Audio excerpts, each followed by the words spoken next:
హరే కృష్ణ. భక్తులందరికీ దండవత్ ప్రణామాలు. All glories to Srila Prabhupada and Guru Maharaj. ప్రతి శనివారం మరియు ఆదివారం జరిగే మన తెలుగు శ్రీమద్ భాగవతం క్లాస్ లో జాయిన్ అయిన భక్తులందరికీ స్వాగతం. ఈ రోజు మన మధ్య పూజ శ్రీ కీర్తిరాజ్ దాస్ ప్రభుజీ ఉన్నారు. ప్రభుజీ మనకు 1వ స్కందం 14వ అధ్యాయం 31 నుంచి 33 శ్లోకాల గురించి ప్రవచనం చెప్పడానికి వచ్చారు.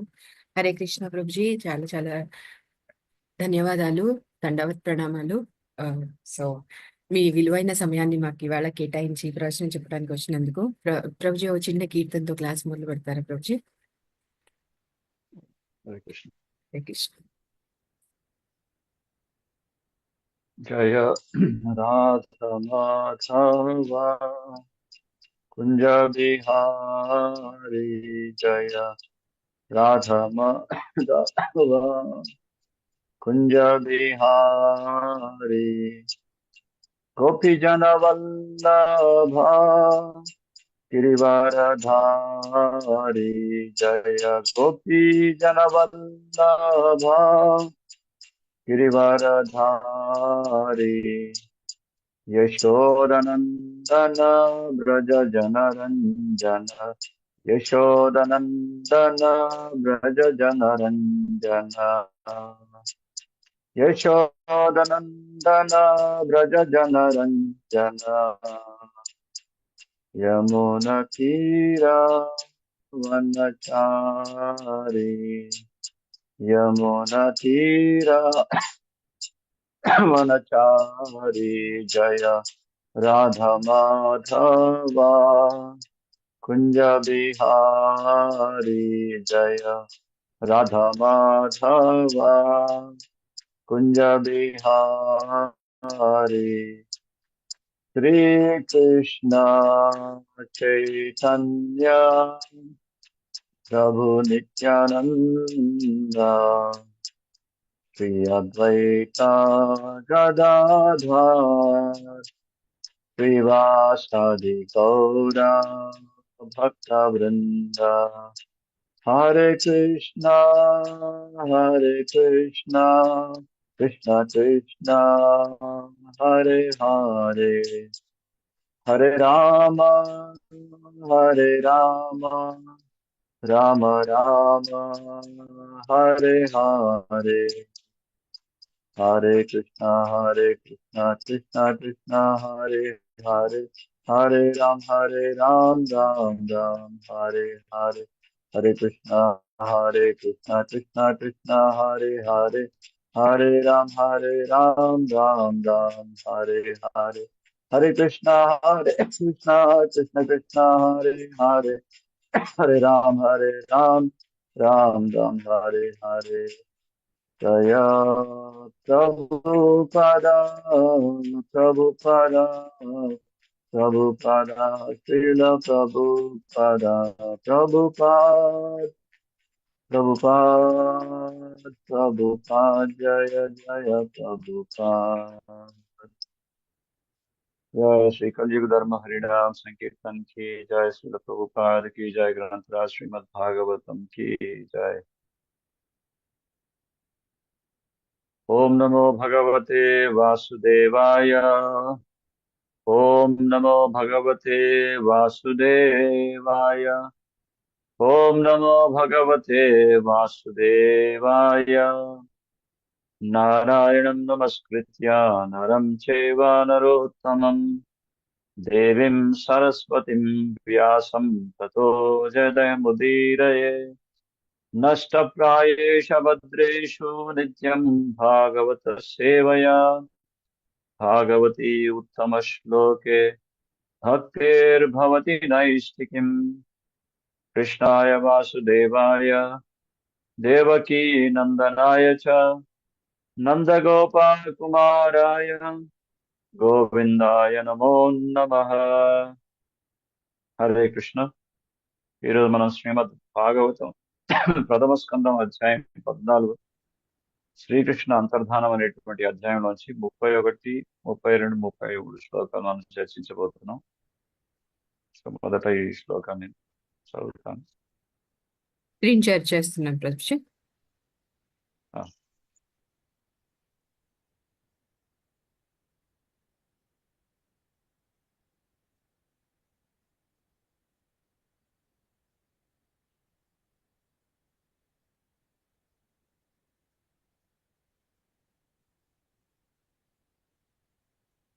కనిపిస్తుందా ప్రభుజీ?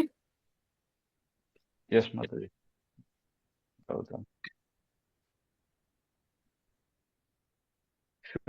శుషేణశ్చారుదేష్ణశ్చ సాంబో జాంబవతి సుతః అన్యే చ కృష్ణ పరివారః సుపుత్రా వృషభాదయః.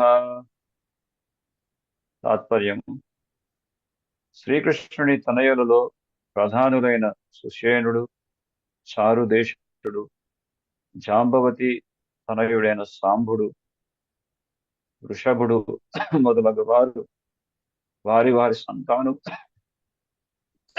వారి సంతానముతో సహా కుశలముగా నున్నారా? ఈ భాష్యం ఎవరైనా యా, చదవండి. ఎవరైనా చదువుతారా అండి? భక్తులు చదవమంటారా మాతాజీ? చదవండి మాతాజీ. ఓకే. భాష్యము శిలా ప్రపాదికి జై, శిలా ప్రపాదికి జై. పూర్వమే తెలుపబడినట్లు శ్రీకృష్ణుడు 16,180 భార్యలను కలిగి ఉండెను. వారిలో ప్రతి ఒక్కరూ 10 మంది పుత్రులను బడిసి ఉండిరి. ఈ విధముగా పుత్రుల సంఖ్య 1,61,080 మంది అయ్యను. సారీ మేడం, మాతాజీ, అయ్యను. వారందరూ పెరిగి పెద్దవారై తమ తండ్రి కలిగి ఉన్న సంతానముతో సమానమైన సంతానమును పొందిరి. ఆ రీతిగా దేవదేవుని కుటుంబ సభ్యుల సంఖ్య దాదాపు 16,10,100 అయ్యను. 16,10,100 అయ్యను. వాస్తవమునకు శ్రీకృష్ణుడు అసంఖ్యాకులైన జీవులకు తండ్రి అయి ఉన్నాడు. కానీ వారిలో కొద్ది మంది మాత్రమే ధరిత్రిపై ద్వారకాధీశుని దివ్య లీలల్లో ఆ దేవదేవుని సహచర్యమును పొందుటకు అవకాశం ఒసగబడుదురు. అత్యధిక సంఖ్యలో సభ్యులు గల పెద్ద కుటుంబమును నిర్వహించుట శ్రీకృష్ణ భగవానుని విషయమున ఏమాత్రము ఆశ్చర్యకరము కాదు. ఈ విషయమున భగవానుని స్థితిని మనతో పోల్చుకొను యత్నము చేయకుండుట ఉత్తమోత్తమం.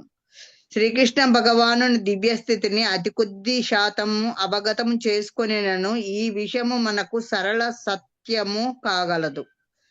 శ్రీకృష్ణుని కుటుంబ సభ్యులందరి నామములను జ్ఞప్తియందు ఉంచుకొనుట సాధ్యము కాని విషయము కనుక ఆ దేవదేవుని తనయులను మనుమలను గూర్చి విచారణ గావించు సమయమున ధర్మరాజు వారితో ప్రధానులైన వారి నామములను మాత్రమే పేర్కొనినాడు. శీల ప్రపాదికి జయ. హరే కృష్ణ, హరే కృష్ణ. హరే కృష్ణ ప్రభుజీ. హరే కృష్ణ మాతాజీ. ఇప్పుడు 20, 32, 33 శ్లోకాలు చదువుదాం. ఓకే ఓకే ఓకే ప్రభుజీ, అయితే ఇంకోసారి షేర్ చేస్తాను.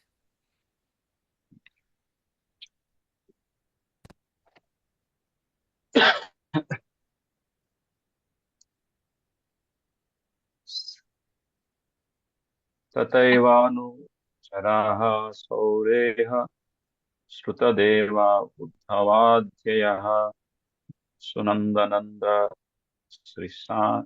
శ్రీసన్యా ఏ చాన్యే శాశ్వతా ఋషభః అపి స్వత్యా అసతే సర్వే రామకృష్ణ భుజాశ్రయః అపి స్మరంతి కుశలం అస్మాకం బద్ధ సహృదః. తాత్పర్యం: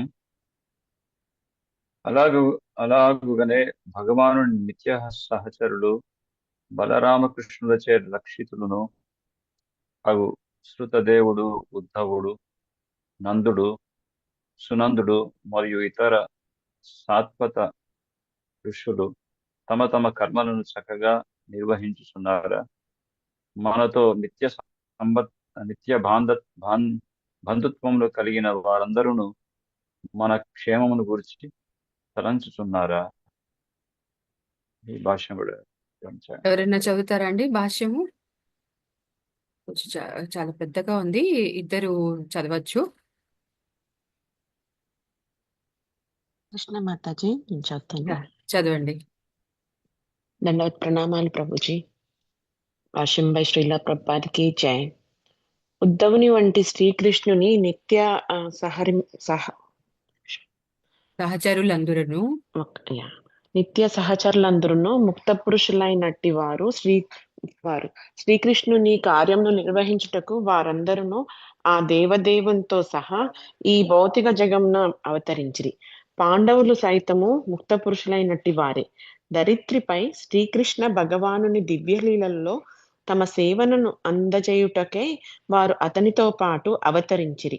భగవద్గీత 4.8 అందు తెలుపబడిన రీతి శ్రీకృష్ణ భగవానుడు అతని నిత్య సహచరులు ధరిత్రిపై ఆయా సమయములందు అవతరించుచుందురు. ఆ నిత్య సహచరులు అందరూ భగవానుని వలె ముక్త పురుషులైనట్టి వారు. భగవానుడు వాటన్నింటినీ జ్ఞప్తి అందించుకోగలిగినను అతని సహచరులు మాత్రం నిత్యముక్తులైనప్పటికీ తటస్థ శక్తి స్వరూపులైనందున వాటిని జ్ఞప్తి అందించుకున్న జాలరు. విష్ణుతత్వము మరియు జీవతత్వము నడుమగల భేదమిదే. జీవతత్వములు భగవానుని అతి సూక్ష్మ శక్తి స్వరూపములైనందున దేవదేవుని నిత్య రక్షణము వారికి ఎల్లవేళలా అవసరం. కనుకనే నిత్య సేవకులైన వారికి సదా రక్షణము నొసగుటలో శ్రీకృష్ణ భగవానుడు ముదమందును. మాతాజీ వేరే వాళ్ళు చదువుతారా మాతాజీ? హరే యా, కృష్ణ. ఒక పారాగ్రాఫ్ ఉంది. నేను చదువుతాను మాతాజీ. చదవండి ఇక్కడి నుంచి. కనుకనే ఓకే. కనుకనే నిత్యముక్తులైన వారు తాము భగవానుని వలె సర్వస్వతంత్రులమని గాని భగవానుని వలె సర్వశక్తిమంతులమని గాని తలంపక ఆధ్యాత్మిక భౌతిక జగత్తులు రెండింటి అందును సర్వకాల సర్వావస్థలలో ఆ దేవదేవుని రక్షణనే సదా కోరుచుందురు. ముక్త పురుషులైన వారు అగ్నికణముల వంటి వారైనందున అగ్నితో కూడి ప్రభలు వెదజల్లగలరే కాని స్వతంత్రముగా కాదు. కనుక వారి పరాధీనత్వము సహజమై ఉన్నది. అగ్ని లక్షణములు లేదా జ్వలించి లక్షణమును కలిగి ఉన్నను స్వతంత్రములైనచో అగ్ని కణములు చల్లారిపోవును. కనుకనే ఆధ్యాత్మిక జ్ఞానము లోపించిన కారణముగా భగవానుని రక్షణమును వదిలివేసి తమను తాము ప్రభువులుగా భావించి వారు దీర్ఘకాల తీవ్రతపము నాచరించిన పిదపయు భౌతిక జగమునకే మరలా తిరిగి వత్తురు. సమస్త వేదవాజ్ఞము యొక్క తుది తీర్పు ఇదియే. Hare Krishna Prabhuji. Thank you. Hare Krishna. Hare Krishna Mataji. Thank you. Hare Krishna. ఓం అజ్ఞానతిమిరంధస్య జ్ఞానాంజనశలాకయ చక్షురున్మిళితం येन తస్మై శ్రీ గురవే నమః. శ్రీచైతన్యమనోభీష్టం స్థాపితం येन భూతలే స్వయం రూపా కదా మహ్యం దదాతి స్వపదాంతికం. వందేహం శ్రీగురు శ్రీయుతపదకమలం శ్రీగురున్ వైష్ణవాంశ్చ శ్రీరూపం సాగ్రజాతం సహగణ రఘునాథాన్వితం త్వం సజీవం సాద్వైతం సావధూతం పరిజన సహితం కృష్ణ చైతన్య దేవం శ్రీ రాధా కృష్ణ పాదాన్ సహగణ లలిత శ్రీ విశాఖాన్వితాంశ్చ నమో ఓం విష్ణుపాదాయ కృష్ణ పృష్ఠాయ భూతలే శ్రీమతే భక్తి వేదాంత స్వామినితి నామినే నమస్తే సరస్వతీ దేవి గౌరవాణి ప్రచారిణి నిర్విశేష శూన్యవాది పాశ్చాత్య దేశధారిణి జయ శ్రీకృష్ణ చైతన్య ప్రభు నిత్యానంద శ్రీ అద్వైత గదాధార శ్రీవాసాది గౌరభక్త వృంద. హరే హరే కృష్ణ కృష్ణ కృష్ణ హరే హరే హరే రామ రామ రామ హరే హరే. హరే కృష్ణ. సో ఈ అధ్యాయం శ్రీకృష్ణ భగవానుడి యొక్క అంతర్ధానం.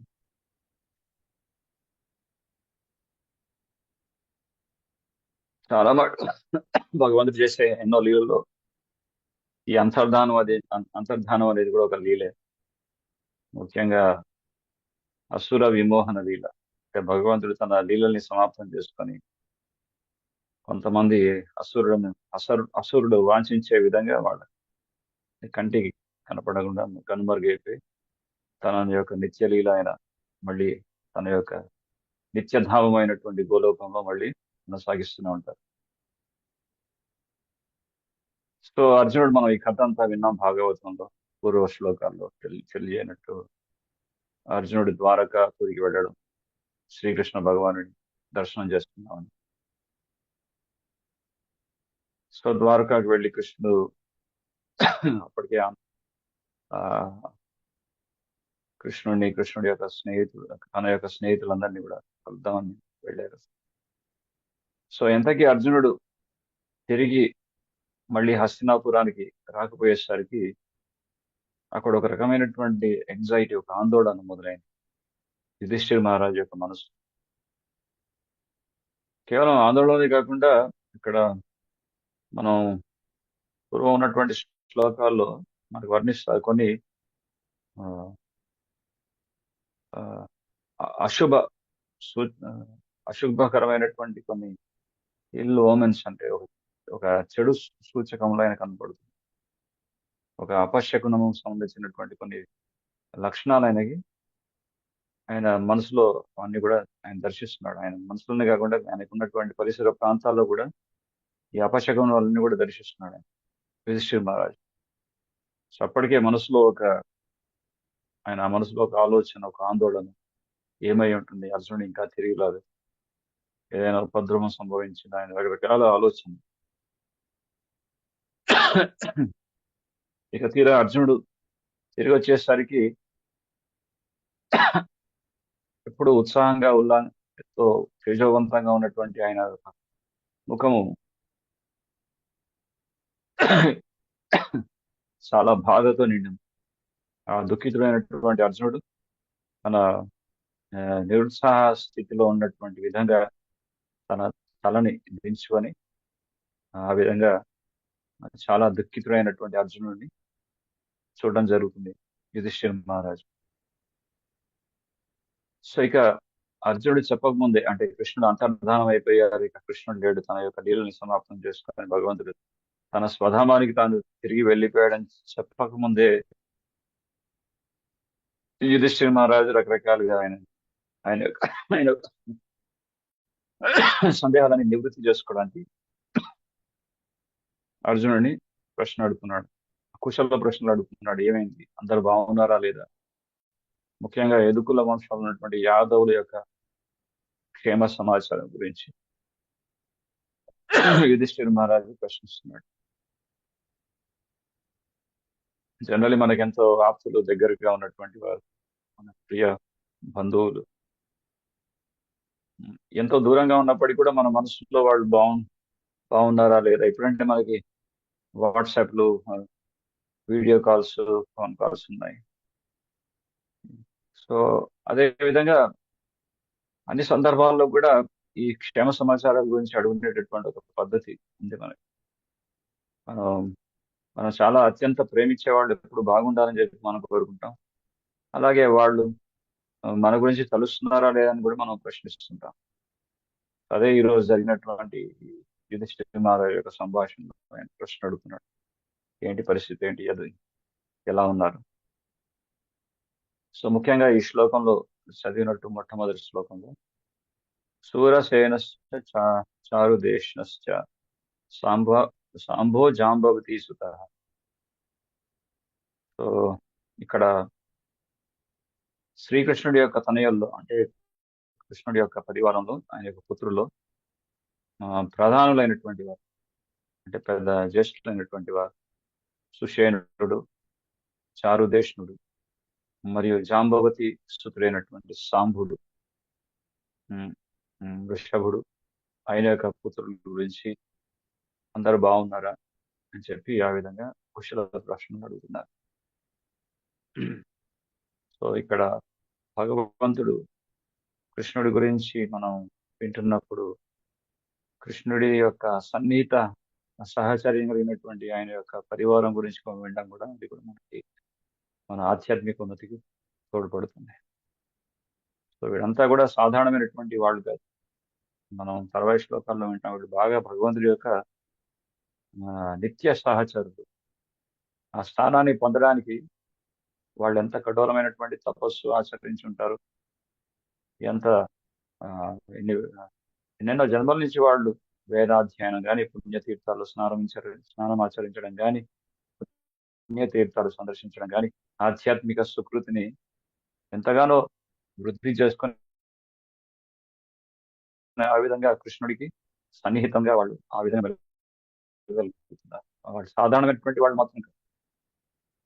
అందుకే వాళ్ళ గురించి, వాళ్ళ సమాచారం, వాళ్ళ విషయాల గురించి మనకి భాగవతంలో పరిచయాన్ని ఇస్తున్నారు వేదవ్యాసులు గారు. అప్పుడప్పుడు కొంతమంది కృష్ణుడి తర్వాత మాకు ఇంకెవరు అవసరం లేదు, అక్కర్లేదు అనుకుంటారు. కానీ కృష్ణుడిని ఎంతగానో అయితే మీరు ప్రేమిస్తున్నారు. కృష్ణుడికి అత్యంత ఇష్టమైనటువంటి గోవుల్ని మనం ప్రేమిస్తాం. కృష్ణుడికి ఇష్టమైనటువంటి నెమళ్ళని మనం ఆరాధిస్తాం. కృష్ణుడికి ఇష్టమైనటువంటి భక్తుల్ని మనం, వైష్ణవుల్ని కూడా మనం పూజిస్తాం. ఆ విధంగా అది పరిపూర్ణమైనటువంటి ఆ అర్చన గాని, ఆ పరిపూర్ణమైనటువంటి సేవ అని అనబడుతుంది. సో వీరంతా కూడా వీరు భగవంతుడి యొక్క పుత్రులు. సో శ్రీకృష్ణుడి యొక్క కుటుంబ సభ్యులందరూ కూడా అందరి నామములు కొంచెం దగ్గు జలుబు టాబ్లెట్ చేయగలరు. ఎస్. యా. చాలా ఇబ్బంది పడుతున్నారు. మంచిది తాగుతారా ప్రభుజీ? పర్లేదు, పర్లేదు. సో ఇక్కడ ఆ కుటుంబ సభ్యులందరూ కూడా అందరి మొత్తం కుటుంబ సదస్సులందరినీ కూడా స్మరణం తెచ్చుకోవడం అనేది సాధ్యపడదు. వాళ్ళందరి పేర్లు మనకి పరిచయాన్ని ఇచ్చినా కానీ మనకి భాగవతం సరిపోదు. అంటే అంతమంది పరివారం, అంత పెద్ద పరివారం కృష్ణ భగవానుడు. సో అందుకే అవన్నీ కాకుండా ముఖ్యమైనటువంటి వారి సూచనలు మాత్రమే మనకి, వారి పేర్లు మాత్రమే మనకి ఇక్కడ ఈరోజు మనకి ఇక్కడ పేర్కొంటున్నారు యుధిష్ఠిర్ మహారాజు. అందులో ప్రధానమైనటువంటి వారు కృష్ణుడు యొక్క తనయులు మరియు కృష్ణుని యొక్క మనవలు. సో వారి గురించి మనకి ప్రస్తావిస్తారు. తాత్పర్యంలో ప్రభుపాదులు వారు చెప్తారు, శ్రీకృష్ణ భగవానుడు అసంఖ్యులైనటువంటి జీవులందరికీ కూడా తండ్రి అయి ఉన్నాడు అని చెప్తారు. బీజం మాం సర్వభూతానాం అహం బీజ ప్రదపిత. మొత్తం ఈ చరాచర జగత్తులో ఉన్నటువంటి సమస్త ప్రాణుకోటికి అందరికీ కూడా తండ్రి అయినటువంటి వాడు శ్రీకృష్ణ భగవానుడు. అదే విషయాన్ని భగవద్గీతలో భగవంతుడు ఆ విషయాన్ని ధృవీకరిస్తున్నారు. సో వారిలో ఇక్కడ తాత్పర్యంలో ప్రభుపాదులు వారు ఏం చెప్తున్నారంటే, సమస్త ప్రాణకోటి అంతా భగవంతుడి యొక్క సంతానం అయి ఉన్నప్పటికీ కూడా అందులో ప్రత్యేకించి కొద్ది మందికి మాత్రమే భగవంతుడితో ఆ అద్భుతమైనటువంటి మహిమాన్వితమైనటువంటి లీలల్లో పాల్గొనడానికి అరుదుగా కొంతమందికి మాత్రమే అవకాశం లభిస్తుంది అని ఇక్కడ మనకు సూచిస్తారు. అంటే దానికి కూడా కావాల్సినటువంటి అర్హత వాళ్ళు కలిగి ఉన్నారు కాబట్టి మనకి భాగవతంలో శ్రీకృష్ణ భగవానుడు గోచరణ చేస్తుండగా తన యొక్క బాలమిత్రులతో తను బృందావనంలో గోచరణ చేస్తున్నటువంటి లీలల్ని ఆ లీలల్ని స్మరిస్తూ కృష్ణుడి యొక్క మిత్రుల గురించి ప్రస్తావన తీసుకొస్తారు. వీరు భగవంతుడికి ఎంత సన్నిహితంగా మెలుగుతున్నారంటే వీళ్ళు ఎంత తపస్సు చేసి ఉండవచ్చు, ఎన్నెన్నో జన్మలు వాళ్ళు ఆ విధంగా చేస్తున్నారు కాబట్టి వారికి అంత భగవంతుడు అద్భుతమైనటువంటి అవకాశాన్ని ఇచ్చిన్నారని చెప్పి మనకి ఆ విషయాన్ని స్పష్టం చేస్తారు. సో అదేవిధంగా ఈ ద్వారకాపురిలో ఉన్నటువంటి కృష్ణుడి తనయులు వీళ్ళంతా కూడా మహా గొప్ప భగవంతుడి యొక్క నిత్య పార్షదులు. సో కృష్ణుడికి మనకి వింటాం ఇక్కడ తాత్పర్యంతో 16,108 భార్యలు. ప్రతి ఒక్క భార్యకి 10 మంది సంతానం.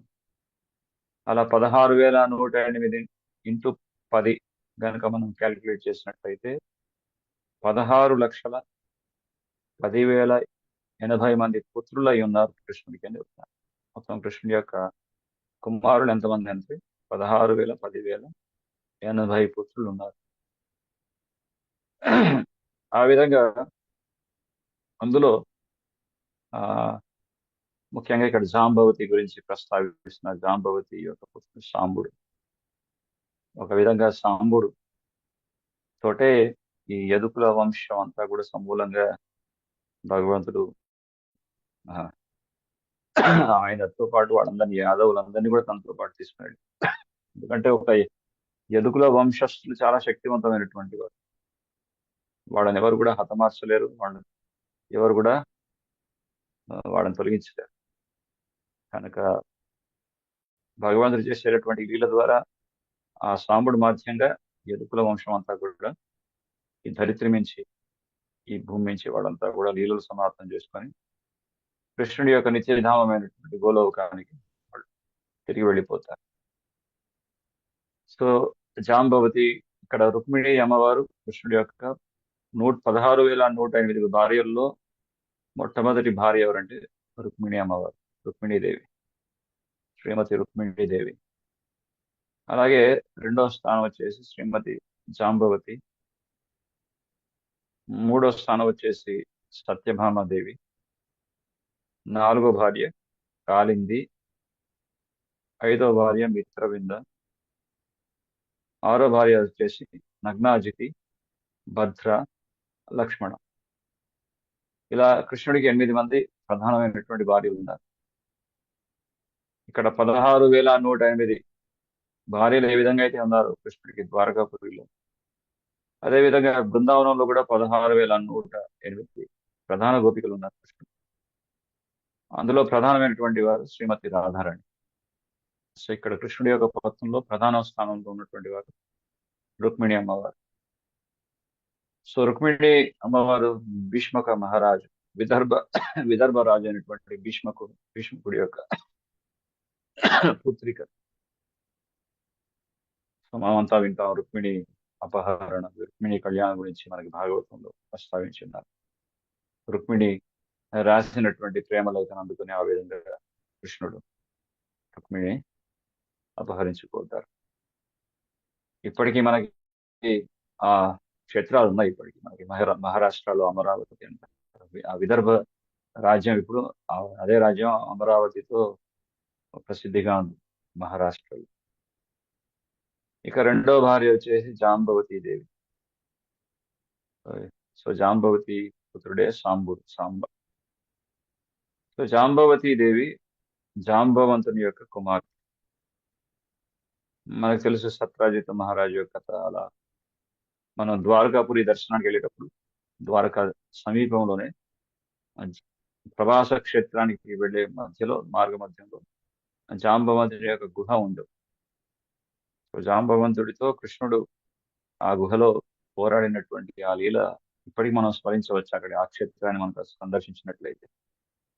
సో జాంబవంతుడు తను కృష్ణుడితో పోరాడి ఆఖరికి ఆ శ్రీరామచంద్రుడే ఆ శ్రీకృష్ణ భగవానుడు అని చెప్పి ఆ విషయాన్ని అర్థం చేసుకున్నాక తన పుత్రిక అయినటువంటి జాంబవతిని ఇచ్చి కన్యాదానం చేస్తారు. జాంబవంతుడు కృష్ణుడికి ఇచ్చి వివాహం జరిపిస్తారు. సో ఆ విధంగా కృష్ణుడి యొక్క రెండో భార్య జాంబవతి. ఇక మూడో భార్య వచ్చేసి సత్యభామ, సత్రాజిత్ మహారాజు యొక్క కుమార్తె. సో సత్రాజిత్ మహారాజు కూడా కన్యాదానం, తన శమంతకమణితో పాటు సత్యభామను కూడా కన్యాదానంగా కృష్ణుడికి సమర్పించుకున్నారు. ఇక నాలుగో భార్య వచ్చేసి కాళింది యమునా తటే. కాళింది ఎవరు కాదు, సాక్షాత్తు యమునాదేవి యొక్క ప్రతిరూపమే. సో ఆ యమునాదేవి ఎంతో కఠోరమైనటువంటి తపస్సును ఆచరించినటువంటి సత్ఫలితంగానే ఆ తపస్సుకు మెచ్చి శ్రీకృష్ణ భగవానుడు కాళిందిని వివాహం చేసుకోవడం జరుగుతుంది. సో ఆ విధంగా కాళింది దేవి తపస్సుతో కృష్ణుడిని ఆకర్షించి ఆ విధంగా కృష్ణుని వివాహం చేస్తారు. ఐదో భార్య మిత్ర బృంద. ఆవిడ వింధ్య మరియు అనువింధ్య యొక్క సోదరి. సో ఆవిడ కూడా స్వయంవరం నుంచి కృష్ణుడు అపహరిస్తాడు మిత్ర బృందాన్ని. ఇక ఆరో భార్య వచ్చేసి నగ్నాజితుడు అనేటువంటి కోశల రాజు ఒక పెద్ద స్వయంవరంలో ఒక చాలా క్లిష్టమైనటువంటి ఒక ప్రణాళిక ప్రకారం ఒక పెద్ద స్వయంవరం ఏర్పాటు చేస్తారు. ఎందుకంటే ఆ స్వయంవరంలో ఎవరో అల్లాటప్ప వాడు వచ్చేసి నగ్నాజితిని వివాహం చేసుకోవడానికి అవకాశం లేదు. అక్కడ స్వయంవరంలో ఎంతో బలిష్టమైనటువంటి ఎద్దుల్ని అన్నిటినీ కూడా ఏర్పాటు చేసి వాటితో ఒక యుద్ధం లాంటిది వాటితో పోరాడాలని చెప్పి అక్కడ ఒక షరతు పెట్టడం జరుగుతుంది. ఆ ఎద్దులన్నింటినీ పోరాడి కృష్ణుడు ఆఖరికి నగ్నాజిత్ని గెలుచుకుంటారు. ఆ విధంగా స్వయంవరం వివాహం చేస్తారు. ఇక 7వ భార్య వచ్చేసి భద్ర. కృష్ణుడి యొక్క అత్తగారు అయినటువంటి శృతకీర్తి యొక్క కుమార్తె. సో ఆ విధంగా భద్రని కూడా కృష్ణుడు భద్ర యొక్క సోదరులే వాళ్ళ యొక్క సోదరిని కృష్ణుడిచ్చి వివాహం చేస్తారు. సో ఈవిడ 7వ భార్య. ఇక 8వ భార్య వచ్చేసి లక్ష్మణ. సో ఈ మద్ర నరేషుడి యొక్క కుమార్తె. సో ఇది కూడా కృష్ణుడు స్వయంవరంలో ఆవిడని వివాహం చేసుకోవడం జరిగింది. సో ఈ విధంగా కృష్ణుడు చేసుకున్నటువంటి వివాహాలన్నీ కూడా మనకి అవి మనం అరేంజ్డ్ మ్యారేజెస్ గా లేకపోతే మనం గంధర్వ వివాహంగా కూడా చెప్పుకోవచ్చు. గంధర్వ వివాహం అంటే రుక్మిణి కళ్యాణం, ఇలాంటి వివాహాలన్నీ కూడా గంధర్వ వివాహం. పెద్దలు వాళ్ళ అనుమతితో వాళ్ళ ఇష్టానుసారంగా జరిపినటువంటి వివాహాలను కూడా అవి కూడా అలా కృష్ణుడు ఆ విధంగా ఎంతో మంది భార్యలను వివాహం చేసుకున్నారు.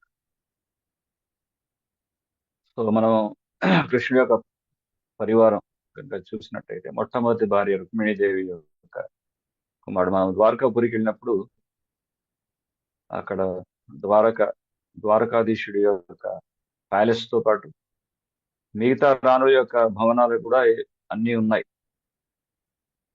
సో అందులో రుక్మిణి అమ్మవారి యొక్క భవనం కూడా ఉంది. అక్కడ ప్రద్యుమ్నుడు ఉన్నాడు. ప్రద్యుమ్నుడి యొక్క భార్య రుక్మావతి, వారికి కలిగినటువంటి సంతానమైనటువంటి అనిరుద్ధుడి విగ్రహం కూడా మనం దర్శించుకోవచ్చు ద్వారకాలో. మళ్ళీ అనిరుద్ధుడి యొక్క భార్య ఉష, వారికి కలిగినటువంటి పరివారం ఎవరు? వజ్రనాభు. సో ఇక్కడ కృష్ణుడి యొక్క మనవడు యొక్క ముని మనవడు. సో వీళ్ళందరి ప్రస్తావన మనకి ఇక్కడ చెప్పడం జరిగింది భాగవతం. ఈ రోజుకి కూడా మనం బృందావనాన్ని సందర్శించడానికి వెళ్ళినప్పుడు అక్కడ దేవాలయాల్లో కృష్ణుడి యొక్క స్వరూపాన్ని మనం దర్శించుకుంటాం. అక్కడ ఉన్నటువంటి అర్చావతార రూపంలో వెలిసినటువంటి స్వామి వారి యొక్క విగ్రహాలన్నీ కూడా దాన్ని చెక్కించినటువంటి వారు, ఆ విగ్రహాలన్నింటినీ కూడా చెక్కించినటువంటి వారు కృష్ణుడి యొక్క మునిమనుడు వజ్రనాభుడు. సో వజ్రనాభుడు ఉత్తరాదేవి నుంచి కృష్ణుడి యొక్క రూపురేఖలన్నింటినీ గురించి శ్రద్ధగా విని వాటిని మనసులో నిలుపుకొని దానికి అనుగుణంగా ఆ మందిరాలన్నీ కూడా ఏర్పాటు చేయడం, భగవంతుడి యొక్క అర్చావతారాలను కూడా అక్కడ ప్రతిష్ఠ చేయడం జరిగింది బృందావనం. సో బృందావనంలో మనం దర్శించుకుంటున్నామంటే అది ఎవరు కాదు, కృష్ణుడి యొక్క పరివార సదస్సుడైనటువంటి మునిమనుడు అయినటువంటి వజ్రనాభుడు ప్రతిష్ఠించినటువంటి అర్చావతారాలు. సో ఈ విధంగా 16,108 భార్యలలో 8 ప్రధానమైనటువంటి భార్యలు ఉండగా మిగతా 16,100 మంది భార్యలు ఎవరైతే ఉన్నారో వీరంతా కూడా ఈ ఈ భౌమాసురుడు అనేటువంటి రాక్షసుడి యొక్క కారాగృహం నుంచి కృష్ణుడు వాళ్ళని తప్పించి వాళ్ళని అనుగ్రహిస్తారు. సో ఈ భౌమాసురుడి యొక్క కారాగృహంలో ఉన్నటువంటి ఈ రాకుమార్తెలంతా కూడా కృష్ణుడు భౌమాసురుడిని వధించిన తర్వాత మళ్ళీ వాళ్ళు తిరిగి వాళ్ళ ఇంటికి వెళ్ళే పరిస్థితి లేదు అక్కడ. ఇన్ని రోజులు భౌమాసురుడి యొక్క కారాగృహంలో బందీగా ఉన్నటువంటి వారిని మళ్ళీ బయట బాహ్య ప్రపంచంలో ఎవరు వాళ్ళని స్వీకరిస్తారు పత్నుడిగా? అందుకే వాళ్ళు కృష్ణుడితో మొరబెట్టుకున్నారు, కృష్ణ మీరే మాకు పతిగా ఉండండి అని. సో వాళ్ళ ప్రార్థనల మేరకు భగవంతుడు 16,100 మంది వారిని రాకుమార్తెల్ని కృష్ణుడు భార్యలుగా స్వీకరించున్నారు. సో ఈ విషయాన్ని అర్థం చేసుకోగా కొంతమంది మిడిమిడి జ్ఞానంతో ఉన్నటువంటి వారు భగవంతుని దూషిస్తుంటారు. భగవంతుడికి ఇంతమంది భార్యలు ఎందుకు? దీని వెనుక కారణం భగవంతుడి చేసే ప్రతి లీల వెనుక ఒక ఆంతర్యం. సో దాన్ని అర్థం చేసుకోవటం, ఇలా అపార్థం చేసుకునేటువంటి వాళ్ళు ఎంతో మంది. సో ఇటువంటి భార్యలందరికీ కూడా ఆర్థికంగా అంటే వాళ్ళు ప్రతి ఒక్క భార్యకి కూడా పూర్తి న్యాయం చేశారు భగవంతుడు. వాళ్ళకి కావాల్సినటువంటి ద్వారకాపురిలో ప్రత్యేకంగా ప్రతి ఒక్క భార్యకు కూడా ఒక అద్భుతమైనటువంటి ఒక సౌరభాన్ని, ఒక భవనాన్ని నిర్మించారు అద్భుతంగా. సో ఆ విధంగా ఆర్థికంగా, నైతికంగా, ఆధ్యాత్మికంగా అన్ని విధాలుగా వాళ్ళందరినీ కూడా అనుగ్రహించాడు శ్రీకృష్ణ భగవానుడు. సో కొంతమంది అంటారు కృష్ణుడు ఆ విధంగా ఆ ద్వారకాధీశుడు అంతమందిని వివాహం చేసుకున్నారు కదా, మేము కూడా క్షత్రియుడం, మేము కూడా ఎంతమందిని వివాహం చేసుకోవచ్చు.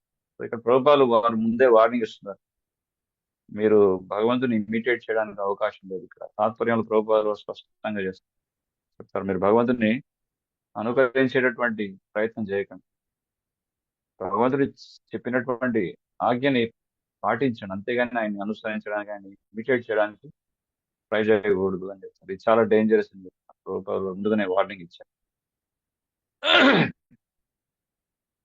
సో 16,108 భార్యలు, ప్రతి ఒక్క భార్య కూడా కృష్ణుడు పూర్తిగా వారికి పూర్తి న్యాయం చేశారు. ఒకసారి శ్రీ నారద మహర్షి ఆయన ద్వారకాపురిలో శ్రీకృష్ణ భగవానుడి దర్శించుకుందామని చెప్పి బయలుదేరి ద్వారకాకు వచ్చినప్పుడు ఆయన ఎంతో ఆశ్చర్యచకితుడు అవుతాడు.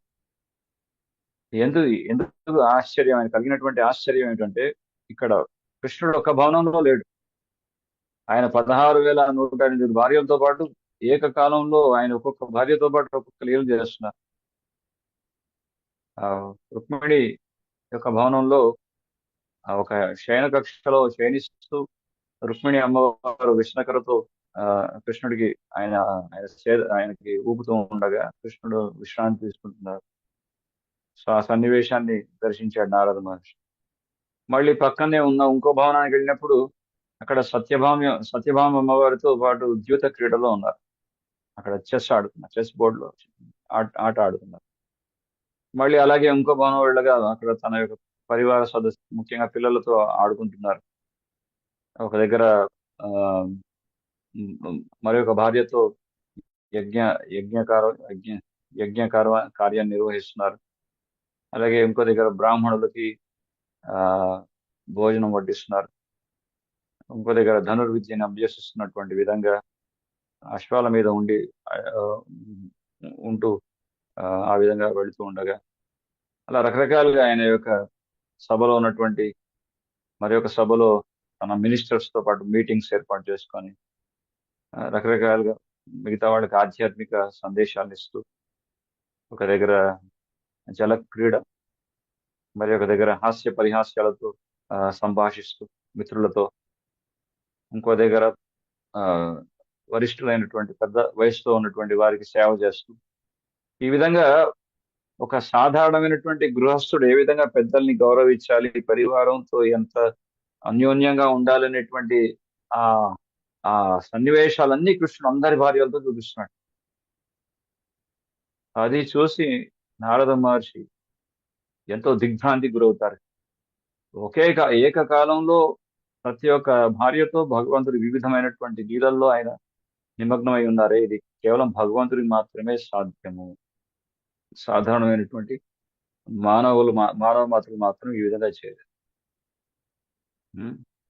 సో అట్లాంటి వాళ్ళు ఈ భగవంతుడు ఈ అసాధారణమైనటువంటి అలౌకికమైనటువంటి అత్యంత అచింత్యమైనటువంటి అద్భుతమైనటువంటి లీలలతో కూడి ఉన్నటువంటి లీలల్ని వాళ్ళంతా చూస్తూ వాళ్ళు భగవంతుడితో పోల్చుకోవడం, భగవంతుడు క్షత్రియుడు కదా, నేను కూడా క్షత్రియుడిని, నేను కూడా ఎంతమందిని వివాహం చేస్తాను. అది మానవులు సాధ్యపడదు. మనం గుర్తించాల్సినటువంటి విషయం ఇక్కడ, ఈ లీలల ద్వారా మనం అర్థం చేసుకోవాల్సినటువంటి ముఖ్య విషయం, మనలాంటి మానవ మాత్రులకి ఈ విధంగా ఈ అలౌకికమైనటువంటి కార్యాలు మనం చేయలేము. అది మనం గమనించాల్సినటువంటి అతి ముఖ్యమైన విషయం. భగవంతుడితో ఎప్పుడు మనం పోల్చుకోకూడదు. ఇక్కడ ఈ భౌతిక జగత్తులో ఉన్నటువంటి లక్షణం ఏంటంటే, ప్రతి ఒక్కరు ఎవరితోటో వాళ్ళు పోల్చుకుంటూ ఉంటారు. నా ఎదురింటి వాడు ఎలా ఉన్నాడు, నేను ఎలా ఉన్నాను, నా పక్కింటి వాడు ఎలా ఉన్నాడు, అప్పుడప్పుడు కొంతమంది కొన్ని అడ్వర్టైజ్మెంట్స్ కూడా చేస్తుంటారు. The neighbours the neighbours envy owners pride. ఇరుగు పొరుగు వాళ్ళు ఈర్ష్యపడుతుంటే ఆ యజమాని సంతోషిస్తుంటాడు, నన్ను చూసి ఈర్ష్యపడుతున్నారు. సో ఇట్లాంటి ఈర్ష్య, అసూయ, ద్వేషాలతో ఈ మనుషులు పోల్చుకునేటటువంటిది మనం భగవంతుడితో మనం పోల్చుకోలేం.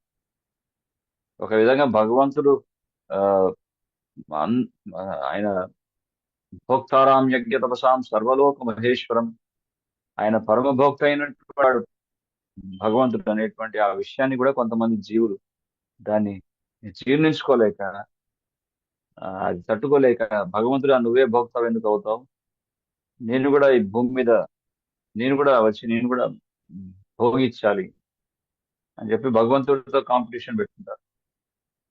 భగవంతుడితో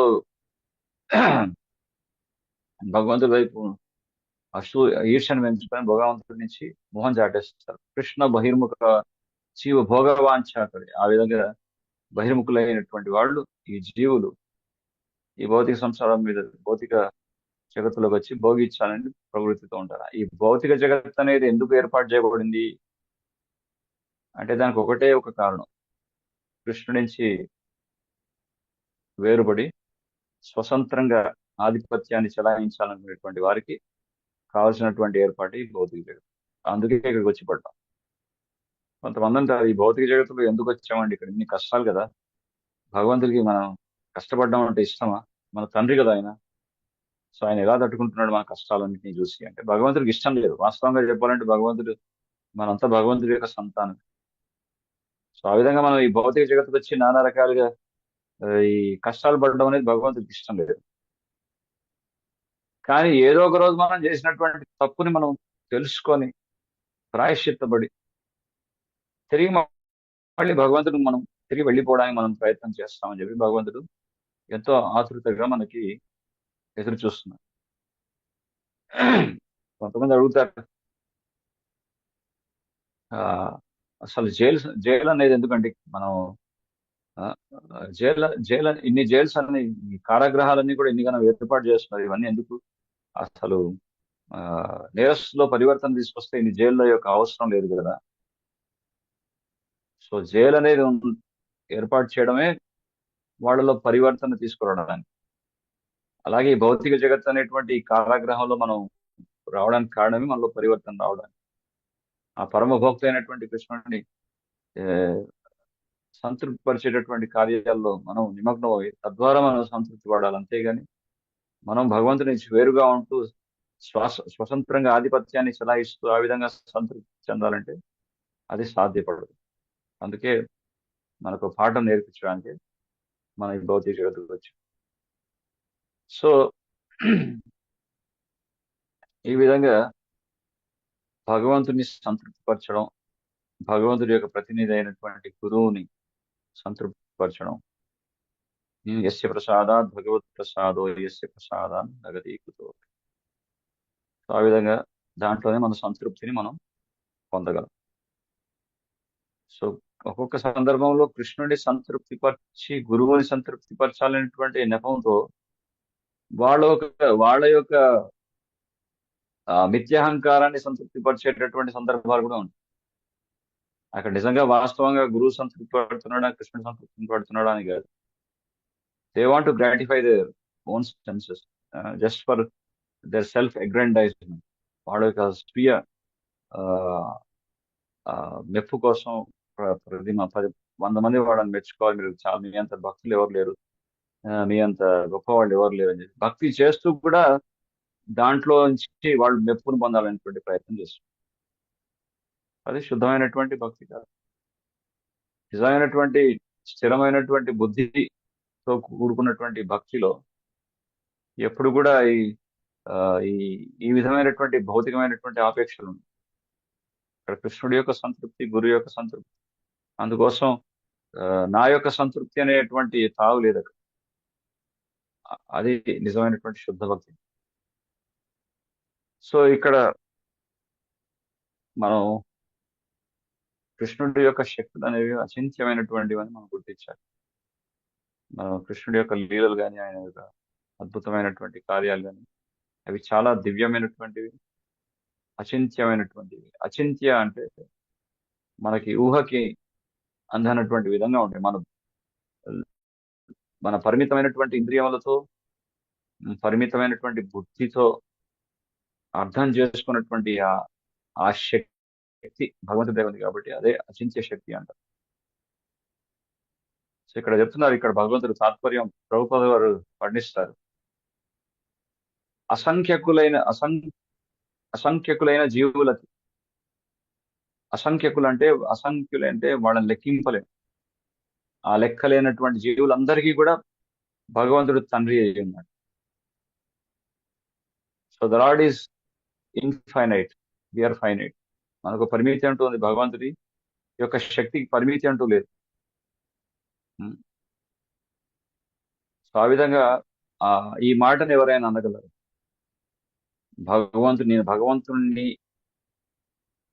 భగవంతుడితో సమానుణ్ణి, నేను భగవంతుడు ఒకటే అని చెప్పేటటువంటి వారు ఎవరైనా ఈ యొక్క మాట అనగలరు? అసంఖ్యకులైనటువంటి జీవులందరికీ నేనే తండ్రి అయి ఉన్నాను.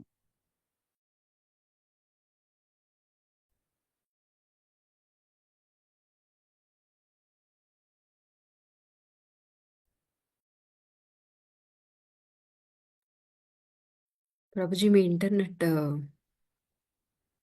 కరెక్ట్గా లేనట్టుంది ప్రభుజీ, స్టక్ అయ్యారు. అని ఈ మాట ధైర్యంగా చెప్పగలరు. అది పితాహం యస్య జగత్తు నేనే తండ్రి అని. ఎట్లా సెపరేట్ చేయమాట. ఇప్పుడు వినిపిస్తుందా? ఇప్పుడు కరెక్ట్గా ఉంది ప్రభుజీ. సరే, ఇప్పుడు Yeah. సో ఈ విధంగా అసంఖ్యులైనటువంటి జీవులందరికీ భగవంతుడే తండ్రి అని ఇక్కడ నిర్ధారిస్తున్నారు. ఈ మాటను ఎవరు కూడా దీన్ని చెప్పడానికి వీలేదు. అది మనం చెప్పే ధైర్యం కూడా మనం చేయలేము. So for the countless living entities, the lord himself is the father. So కానీ ఈ పరిమితితో ఉన్నటువంటి వీరు భగవంతుడితో పోటీ పడేటటువంటి ప్రయత్నం చేస్తారు. మన భగవంతుడి యొక్క అంశాలైనటువంటి మనలో కూడా భగవంతుడి యొక్క లక్షణాలు ఉన్నాయి. నిత్యానాం చేతనశ్చేతనానాం ఏకో బహునాం యో విదదాతి కామాన్. భగవంతుడి యొక్క అంశాలైనటువంటి మనము నిత్యులమే, భగవంతుడు నిత్యుడే. మనలో చైతన్యం ఉంది. ఆత్మకు ఉన్నటువంటి లక్షణం ఏంటంటే చైతన్యంతో కూడుకున్నటువంటిది ఆత్మ. సో చేతనానాం. కానీ ఇక్కడ తేడా ఇక్కడ వస్తుందంటే ఏకో బహునాం యో విదదాతి కామ. ఏకో ఆ ఒక్క భగవంతుడు వివిధమైనటువంటి జనుల యొక్క కోరికలన్నింటినీ కూడా పసిగడుతూ, కోరికలన్నింటినీ కూడా గమనిస్తూ, ఆ సమస్త జీవుల యొక్క కోరికలందరినీ తీర్చేది భగవంతుడు ఒకటి. అది జీవికి సాధ్యపడదు. అదే ఇక్కడ ఉన్నటువంటి తేడా. సో ప్రభుపాదుల వారు మన భాగవతంలో, మన వైష్ణవ సిద్ధాంతాన్ని చెప్పిన భాగవత పురాణంలో, వేదవ్యాసం మనకి ఎంత స్పష్టంగా చెప్తున్నారంటే జీవుడు ఎప్పుడు దాసుడే గాని భగవంతుడితో ఎప్పుడు ఒకటి కాదు అనేటువంటి ప్రతి ఒక్క అంశం ప్రతి ఒక్క శ్లోకంలో మనకు ఉట్టిపడుతుంది. ఇది సరైనటువంటి వైష్ణవ సిద్ధాంతం. దీన్ని మినహాయించి మనం ఇంకేదైనా భాష్యాలు విన్నామంటే అది మాయావాద భాష్యాలు. భగవంతుడితో మనం భగవంతుడు అవ్వచ్చు అనేటువంటి ప్రస్తావన ఎక్కడైతే వస్తుందో అది మాయావాద, శూన్యవాద భాష్యాలు. సో కృష్ణుడి యొక్క లీలల్లో మనం వింటాం, కృష్ణుడు 7 రోజులు ఏకదాటిగా గోవర్ధన పర్వతాన్ని నిలిపి ఉన్నారు. ఒక పెద్ద వనంలో అగ్ని, మొత్తం వనం అంతా కూడా అగ్నితో నిండిపోయినప్పుడు ఆ అగ్నిని భక్షిస్తారు కృష్ణుడు. మొత్తం ఆ దావానలాన్ని భక్షిస్తారు కృష్ణుడు తన స్నేహితులు కాపాడడానికి. అలాగే తన మామగారు అయినటువంటి అక్రూరుడు ఎప్పుడైతే కృష్ణుడిని బృందావనం నుంచి మథురాకి తీసుకెళ్తుంటారో రథం మీద, మార్గ మధ్యంలో ఒక ఘాట్ ఉంది, అక్రూర్ ఘాట్ అంటారు. సో సంధ్యావందన చేస్తున్నా అని చెప్పేసి నదిలో స్నానం ఆచరించడానికి చెప్పి అక్రూరుడు యమునా నదిలో మునగ్గానే అక్కడ మొత్తం విష్ణు లోకాన్ని దర్శింపజేస్తారు శ్రీకృష్ణ భగవాన్ అక్రూరుడికి. సో ఇలా ఇది అసాధారణమైనటువంటి లీలలు. ఇవి మనం ఊహించలేము. 88 మైళ్ళ విస్తీర్ణంలో ఉన్నటువంటి ఒక పెద్ద శిఖరం నుంచి లోయలోకి దూకుతారు కృష్ణుడు బలరాం. సో ఇటువంటి దీన్ని ఎవరైనా చేయగలరా? ఎవరి వల్ల కాదు, మనలాంటి మానవ మాత్రులు మాత్రం చేయలేరు ఇవన్నీ. సో ఆ విధంగా మనం అర్థం చేసుకోవాల్సింది ఏంటంటే, ఈ భగవంతుడి యొక్క అలౌకికమైనటువంటి అద్భుతమైనటువంటి ఈ లీలల్ని సాధారణమైనటువంటి వ్యక్తులు దీన్ని అర్థం చేసుకోలేరు, దీన్ని చెప్పినా కానీ జీర్ణించుకోలేరు. ఎందుకంటే వాళ్ళు శాస్త్రం మీద అవగాహన లేదు కాబట్టి. శాస్త్రం చదవరు, చదివి చెప్పే వాళ్ళ మీద నింద అంటే దాన్ని అపహాస్యం చేస్తుంటారు. వాళ్ళ పరిమితితో, వాళ్ళకు ఉన్నటువంటి పరిమితి ఎంత ఉందో దాంతో పాటు భగవంతుడి యొక్క శక్తిని పోలుస్తుంటారు. ప్రభుపాదులు ఒక చక్కటి ఉదాహరణ చెప్తారు. ఒక పెసిఫిక్ మహాసముద్రం ఎంత విస్తీర్ణంగా ఉంది, ఎంత పెద్దగా ఉంటుంది అనేది ఒక బావిలో ఉన్నటువంటి కప్పని, ఒక డాక్టర్ ఫ్రాగ్ ఒక బావిలో ఉన్న కప్పని వెళ్ళి ఇంటర్వ్యూ తీసుకుంటే, ఆ బావిలో ఉన్నటువంటి కప్ప ఏం చెప్తుందంటే, ఈ పెసిఫిక్ మహాసముద్రం ఈ బావి కంటే 2 ఇంతలో 3 ఇంతలో లేకపోతే 4 ఇంతలో లేకపోతే 10 ఇంతలో పెద్దగా ఉండవచ్చు అంతే అని చెప్తుంది. సో దానికి ఉన్నటువంటి మిడిమిడి జ్ఞానంతో పాటు, దానికి ఉన్నటువంటి ఆ పరిమితమైనటువంటి ఆ బావి వారికే ఉన్నటువంటి జ్ఞానంతో పాటు ఆ పెసిఫిక్ సముద్రం మహాసముద్రాన్ని పోలుస్తుంది కప్ప.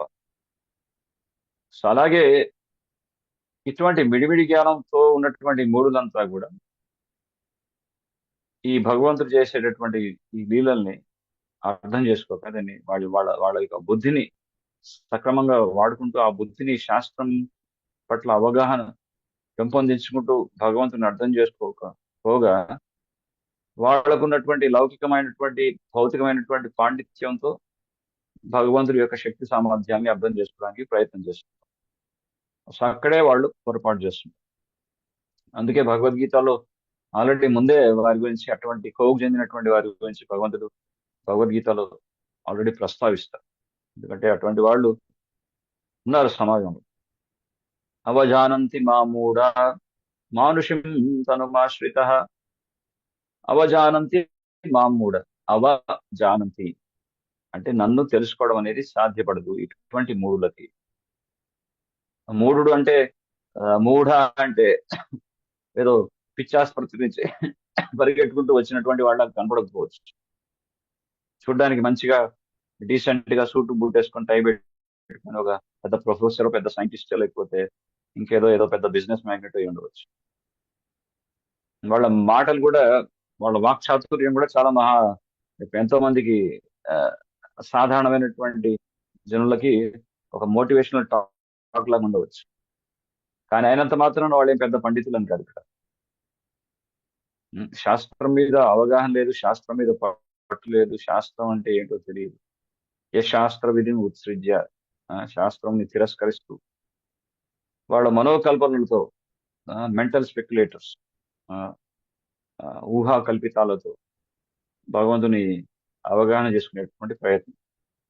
సో ఆ విధంగా వాళ్ళు ఏం చేస్తారు, కొన్ని సందర్భాల్లో మంచి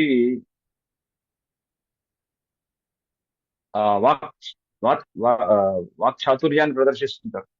ఒక చమత్కారమైనటువంటి పదజాలంతో జనాన్ని ఆకట్టుకుంటుంటారు. కానీ దానివల్ల వాళ్ళలో ఎటువంటి భక్తి పెరగదు. కృష్ణుడి పట్ల అచంచలమైనటువంటి భక్తి, శ్రీకృష్ణ భగవానుడి పట్ల ఆ శరణాగతి చెందాలనేటువంటి ఆ భావన వాళ్ళ మనసులో కలగదు. సో ఆ వాక్ చాతుర్యాన్ని విని వాళ్ళు ఎంతో మురిసిపోతూ ఉంటారు, కానీ భక్తులయ్యేటటువంటి అవకాశం మొత్తం ఉండదు. సో ఇటువంటి వాక్ చాతుర్యంతో కూడుకున్నటువంటి పదజాలంతో కూడుకున్నటువంటి అన్ని కూడా, ప్రస్తావాలన్నీ కూడా ఎట్లుంటాయంటే, వీటిని ఆకాయ పుష్పాయతే అంటారు. అంటే అప్పుడప్పుడు ఆకాశంలో మబ్బులన్నీ కూడా ఒక దగ్గర చేరుకొని ఒక పుష్పం లాగా కనపడుతుంది. కానీ ఒక బలంగా గాలి వచ్చి వేగగా మొత్తం అంతా కూడా విచ్ఛిన్నం అయిపోతుంది. సో అక్కడ కనపడేది ఫ్లవర్ గా కనపడుతుంది, కానీ అది ఫ్లవర్ కాదు. కానీ వీళ్ళు మాత్రం జనానికి చెవులో ఒక క్యాలీఫ్లవర్ మాత్రం పెడతారు, ఏదేదో చెప్పేసి, శాస్త్రం చెప్పకు. ఇటువంటి వాళ్ళకి మాత్రం భగవంతుడు ఎప్పుడు అర్థం కాడు. అవజానంతి మామూఢ. చాలా అలంకరణతో కూడుకున్నటువంటి పదాలు వాడుతూ జనాన్ని చెప్తుంటారు, కానీ భక్తి మాత్రం వాడదు, కించిది కూడా ఉండదు. అటువంటి వాళ్ళ నుంచి అంటే మనకి భగవంతుని అర్థం చేసుకోవడం మాత్రం సాధ్యపడదు. అందుకే సాధువు గాని, శాస్త్రం గాని, గురువు గాని, ఈ ప్రామాణికులైనటువంటి వారి నుంచే మనం తత్వాన్ని అర్థం చేసుకోవాలి. అక్కడ ప్రమాణం అనేది చాలా అవసరం. శాస్త్రం, ప్రమాణం. సో ఈ విధంగా భగవంతుడు కూడా మనకి ఇక్కడ ఈ మనకి భాగవతంలో వేదవ్యాసుల వారు కృష్ణుడి అవతారం వచ్చి శ్రీరామచంద్రుడు మర్యాద పురుషోత్తముడుగా ఒక మానవ రూపంలో భగవంతుడు అవతరించారు శ్రీరామచంద్రుడిగా. సో ఎందుకు ఈ విధంగా భగవంతుడు మానవ స్వరూపంలో అవతరిస్తున్నారు? భగవంతుడు నరసింహస్వాముడిగా, వామన అవతారంగా, కుర్మ అవతారంగా, వరాహ అవతారంగా భగవంతుడు వచ్చిన్నాడు. కానీ మన మానవులు ఆ మృగరాజు అయినటువంటి నరసింహస్వామి యొక్క రూపంలో నరసింహుడిగా అవతరిస్తే మనం ఎట్లా రిలేట్ అవుతాం? సో అందుకే ఒక మనతో రిలేట్ అవడానికి, మనతో ఉన్నటువంటి ఆ సంబంధ జ్ఞానాన్ని దృఢం చేయడానికి, ఆ సంబంధాన్ని బలంగా చేయడానికి భగవంతుడు మానవతారంలో అవతరించి, మానవ రూపంలో అవతరించి మనకి ఇవన్నీ కూడా ఆయన ప్రత్యక్షంగా ఆయన ఆచరిస్తూ మనకి నేర్పిస్తుంటారు. శ్రీకృష్ణ భగవానుడు ఆయన పరివారం గురించి వర్ణించినప్పుడు ఆయన ఏ విధంగా వ్యవహరిస్తున్నారు తన రాణులతో, తన పత్నులతో, వాళ్ళకి ఏ విధంగా ఆయన వాళ్ళు చూసుకున్నారు వారి పరివారం గురించి, అన్ని కూడా మనకి ఎంత అద్భుతంగా ఆదర్శంగా ఉంది. సో ఈ విధంగా ఒక్క భగవంతుడి యొక్క ఒక్క అవతారంలో ఆయన చేసినటువంటి ఎన్నో అవతారాల్లో ఒక్క అవతారం పట్ల కనుక మన జీవితం, మన మనస్సు కనుక ఆకట్టుకున్నట్లయితే మన జన్మ ధన్యమైనట్టు. అందుకే మనల్ని ఆకట్టుకోవడానికి ఈ విధమైనటువంటి లీలలు ఆయన ప్రదర్శిస్తుంటారు. సో భగవద్గీతలో కూడా అదే విషయం చెప్తారు. భగవంతుడి అవతారానికి కారణం ఏంటి? భగవంతుడి యొక్క అవతరణ అది సాధారణమైనటువంటి విషయం కాదు, మనలాంటి జన్మ కాదు. జన్మ కర్మ చమే దివ్యం ఏవం యో వేత్తి తత్వతః త్యక్వా దేహం పునర్జన్మ నైతి మామేతి. సో అర్జున, త్యక్వా దేహం అంటే శరీరాన్ని విడిచిన తర్వాత మళ్ళీ పునర్జన్మ నైతి మామేతి. సో అర్జున, మళ్ళీ పునర్జన్మ, జన్మరాహిత్యం లేకుండా మనం శాశ్వతంగా భగవంతుడి యొక్క దివ్యధామానికి వెళ్ళాలంటే దానికి కావాల్సినటువంటి అర్హత, యోగ్యత ఏంటంటే, మొట్టమొదట ద ఫండమెంటల్ ప్రిన్సిపల్ ఏంటంటే భగవంతుడి యొక్క జన్మ సాధారణమైనటువంటిది కాదు అని అర్థం చేసుకో. మనలాంటి జన్మ, భగవంతుడి జన్మ ఒకటి కాదు. ఇక్కడ ఇదే సమస్య. భగవంతుడి యొక్క దివ్యత్వాన్ని తెలుసుకోక కొంతమంది వాళ్ళతో భగవంతుని పోల్చుకుంటారు. అదేంటండి, రాముడు కూడా ఎంత కష్టాలు పడాల్సి వచ్చింది. అదే రాముడు శ్రీరామచంద్రుడు చేసేటటువంటిది లీల, మనం చేసేటటువంటిది కర్మ బంధనంలో ఇరుక్కొని మనం చేస్తుంది కర్మ. సో లీలకి కర్మబంధనంతో కూడుకున్నటువంటి కార్యాలకి భూమికి ఆకాశానికి ఉన్నంత వ్యత్యాసం ఉంది. దాన్ని అర్థం చేసుకోగా భగవంతుడితో పోల్చుకుంటారు. అది సమస్య. సో భగవంతుడి యొక్క జన్మ మాత్రమే దివ్యం కాదు, ఆయన అంతర్ధానం. ఇప్పుడు మనం చదువుతున్నటువంటి అధ్యాయం పేరు శ్రీకృష్ణ భగవానుడి యొక్క అంతర్ధానం. సో ఆయన ఏ విధంగా లీలల్ని సమాప్తం చేసుకొని కృష్ణ స్వధామో ఉపగతే, తన స్వధామం తాను తిరిగి వెళ్ళిపోయాడు అనేది కూడా అర్థం చేసుకోవడం కూడా చాలా ముఖ్యం. ఎందుకనగా ద్వారకాపురి నుంచి కృష్ణుడు ప్రభాస క్షేత్రంలో తన లీలల్ని సమాప్తం చేసుకున్నారు. సో ప్రభాస క్షేత్రంలో ఏం జరిగింది? కృష్ణుడు ఒక వృక్షం కింద శయనిస్తూ ఉండగా, విశ్రాంతి తీసుకుంటూ ఉండగా, ఒక బోయవాడు వచ్చేసి అక్కడ ఏదో లేడీ జింక ఉందని చెప్పి ఆ అనుమానంతో బాణం విసురుతాడు. అది వెళ్ళి కృష్ణుడి యొక్క బొటని వేలు గుచ్చుకుంది. సో బొటని వేలు గుచ్చుకున్నటువంటి బాణం చే గాయపడినటువంటి శ్రీకృష్ణ భగవానుడు మృతి చెందాడు. అప్పుడప్పుడు కొంతమంది వాట్సాప్ లో మెసేజ్ పెడుతుంటారు, Krishna is born 5,000 years ago in Dwarka, in Mathura, Krishna is dead అని చెప్పేసి అది కూడా క్యాల్కులేషన్ పెడతారు. కృష్ణుడికి డెత్ ఎక్కడ ఉంటుందండి? భగవంతుడికి చావు ఎక్కడ ఉంటుంది? పరమ చిరాగ్గా ఉంటుంది ఈ విషయాలు ఏంటంటే, ఇదంతా కూడా అసుర విమోహం లీల అంతే.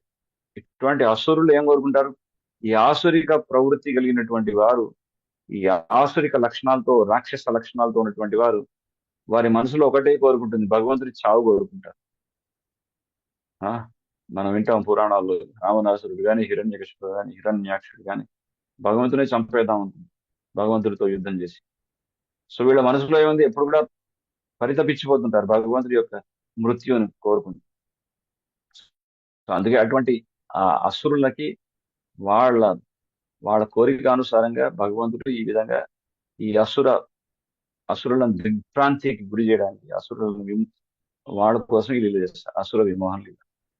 కానీ అక్కడ వాస్తవంగా భగవంతుడు తన లీలని సమాప్తం చేసుకోవడానికి ఒక చిన్న ఒక ఒక ఒక చిన్న ఒక లీల జరుపుతున్నారు అక్కడ, అంతే. ఇది బుద్ధివంతులైనటువంటి భక్తులు మాత్రమే అర్థం చేసుకుంటారు. శిల ప్రభుపాలు వారు చాలా స్పష్టంగా చెప్తారు. ఉమ్, ఒక చిన్న బొట్టన వెలిగి గాయపడితే ఎవరైనా చనిపోతారా? శ్రీరామచంద్రుడు సరాయి నదిలో నుంచి అక్కడి నుంచి సాకేత ధామానికి వెళ్ళిపోయాడు, తన యొక్క దివ్యధామమైనటువంటి సాకేతానికి వెళ్ళిపోయాడు. సో రకరకాలుగా కృష్ణుడు తన నీళ్ళని సమాప్తం చేసుకోవడానికి కూడా ఆయన రకరకాలుగా ఆయన అద్భుతంగా చేస్తారు. ప్రభుపాద వారు చక్కటి ఉదాహరణ చెప్తారు. సూర్యోదయం, సూర్యాస్తమం.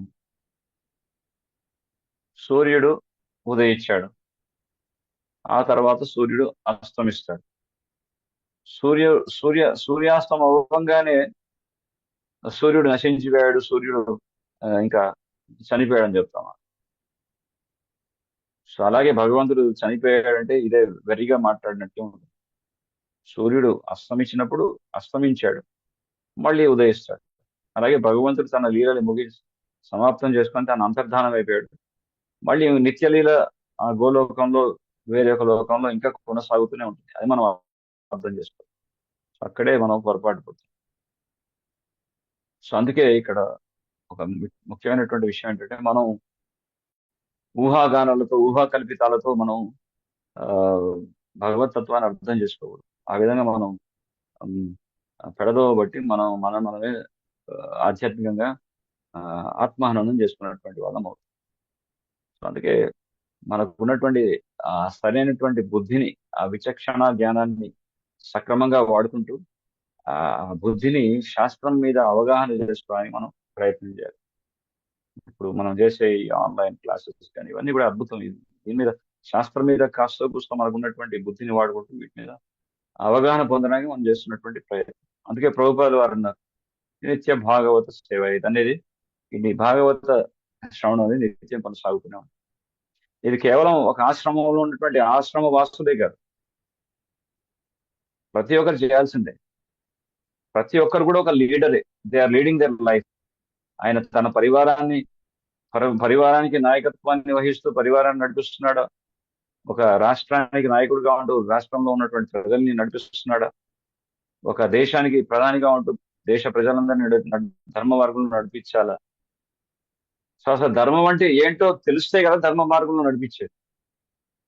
ఇప్పుడు మనం చూస్తాం, రకరకాల వార్తలు వింటున్నాయి. ఇప్పుడున్నటువంటి నాయకత్వాన్ని స్వీకరించినటువంటి నాయకుల్లో లోపించినటువంటి విషయం ఏంటంటే, శాస్త్రం మీద పట్టు లేదు, శాస్త్రం చదవాలంటే ఆసక్తి లేదు.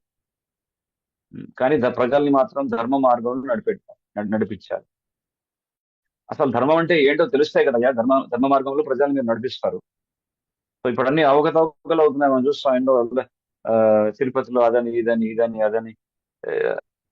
ఎందుకు ఇన్ని సమస్యలు? మీకు ప్రభుపాదులు ఒకటే క్లియర్ గా ఒక ఇన్స్ట్రక్షన్ ఇచ్చారు. ఇందిరాగాంధీకి ఒక లెటర్ కూడా రాశారు. ఇందిరమ్మ, మీరు పార్లమెంట్ లో మీటింగ్ ప్రారంభించేటప్పుడు, అక్కడ ఉన్నటువంటి పార్లమెంట్ మీటింగ్ జరిగేటప్పుడు అందరూ కూడా దయచేసి శ్రీమద్ భాగవతాన్ని చదవండి. అప్పుడు ప్రజల్ని సక్రమంగా మీరు వాళ్ళని చూసుకోవచ్చు, ధర్మ మార్గంలో నడిపించవచ్చు. సో ప్రతినిధులుగా ధర్మ మార్గంలో ప్రజల్ని నడిపించాలి అనేటువంటి కుతూహలతో ఉండి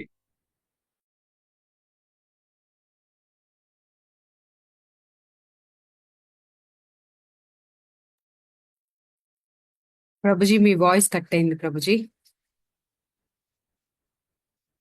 Hare Krishna. Yeah, Hare Krishna. Yeah. So ఇది ఇట్స్ వెరీ ఇంపార్టెంట్. ఎందుకంటే ఎవరైతే ఇప్పుడున్నటువంటి లీడర్స్ మీరు ఎవరైతే చెప్పిన ఉన్నారో నాయకులు. ప్రీవియస్ స్టేట్మెంట్ అర్థంగా వినిపించలేదు ప్రభుజీ. ఇందిరాగాంధీ గురించి ఆ తర్వాత మాకు కట్ అయింది. సరే మాతాజీ. సో ప్రభుపాదుల వారు యాక్చువల్లీ ఒక లెటర్ రాశారు ఇందిరాగాంధీకి. ఈ పార్లమెంట్ మీటింగ్ జరిగినప్పుడు ఎవరైతే మెంబర్స్ ఉన్నారు, లీడర్స్, వాళ్ళందరూ కూడా భాగవతం చదవాలి, చదివి అందరితో భాగవతం చదివించండి అని చెప్పి ప్రభుపాదుల వారు ఒక ప్రపోజల్ పెట్టారు. కానీ దాన్ని లెక్క చేయలేదు. సో ఇప్పుడు అదే మన సమస్యగా ఉంది. ఇప్పుడు ఉన్నటువంటి ఇప్పుడు ఒక నాయకత్వాన్ని వహిస్తున్నటువంటి వాళ్ళు, ఒక ప్రజా ప్రతినిధులుగా ఉన్నటువంటి వారు అసలు ధర్మం అంటే ఏంటో అవగాహన లేనప్పుడు ప్రజల్ని ధర్మ మార్గంలో ఎలా నడిపిస్తారు? అందుకే మనం ఇప్పుడు రెగ్యులర్ గా వార్తల్లో వింటున్నాం, తిరుపతిలో జరిగే ఇష్యూస్ కానీ, మిగతా చోట్ల జరిగే ఇష్యూస్ కానీ మనం ఈజీగా రిలీట్ చేయవచ్చు. మీరు ప్రజల సంక్షేమం కోసం పాటుపడుతున్నారు, we are working for people's welfare అని మీరు మనస్ఫూర్తిగా ఆశించినప్పుడు వాళ్ళని అసలు ధర్మం అంటే ఏంటో తెలుసుకొని ధర్మ మార్గంలో నడిపించినప్పుడు అంతా కూడా సుభిక్షంగా హాయిగా ఉంటారు. కానీ ధర్మం అంటే ఏంటో అవగాహన లేకుండా కేవలం ఓట్ల లెక్కింపుతో మీరు నాయకత్వాన్ని చేపట్టి ఆ విధాలుగా ప్రజల యొక్క సంక్షేమం కోసం పాటుపడతా ఉంటే అది ఎలా సాధ్యపడుతుంది? సాధ్యపడదు. సో ప్రభుపాద వారు క్లియర్ గా చెప్పారు, those are leading, every one is a leader in their own capacity. ప్రతి ఒక్కరు కూడా ఒక రకంగా నాయకత్వాన్ని వహిస్తారు. నాకు చెప్పుకున్నట్లు పరివారాన్ని నడిపించేటటువంటి నాయకుడు తండ్రిగా, ఊరిని నాయకత్వాన్ని వహించే సర్పంచ్గా, రాష్ట్రాన్ని రాష్ట్రపతిగా, ప్రధానమంత్రిగా. సో ప్రజల్ని అందరినీ కూడా ముందుకు తీసుకెళ్లాలనుకుంటున్నారు ధర్మ మార్గం. కానీ మొట్టమొదటి ధర్మం అంటే అవగాహన ఉంటే కదా మీకు ధర్మ మార్గంలో తీసుకెళ్ళేది. ఇప్పుడు చీరాల్లో మేము మందిరం పెట్టాము, హరే ఇస్కాన్ టెంపుల్ అని స్టార్ట్ చేసి ప్రతి ఆదివారం సత్సంగ్ హిందూ గర్వ సే కహో మే హిందూ ధర్మం కోసం పాటుపడాలి.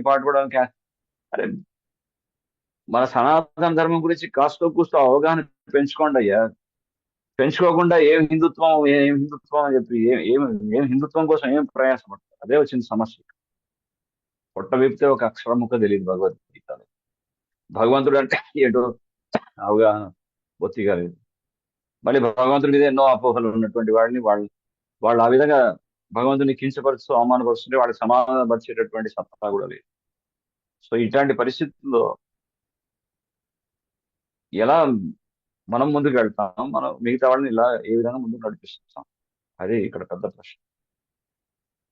సో ఆ కారణం చేతనే భగవంతుడు మనకి ఈ ధర్మాన్ని నేర్పించడం కోసమే ఆయన ఈ విధంగా ఈ ధరాతల మీద, భూమి మీద వచ్చి ఎన్నో ఆయన ధర్మాన్ని సంస్థాపన చేయడం కోసం మనకి ఆయన అవతరిస్తున్నాం.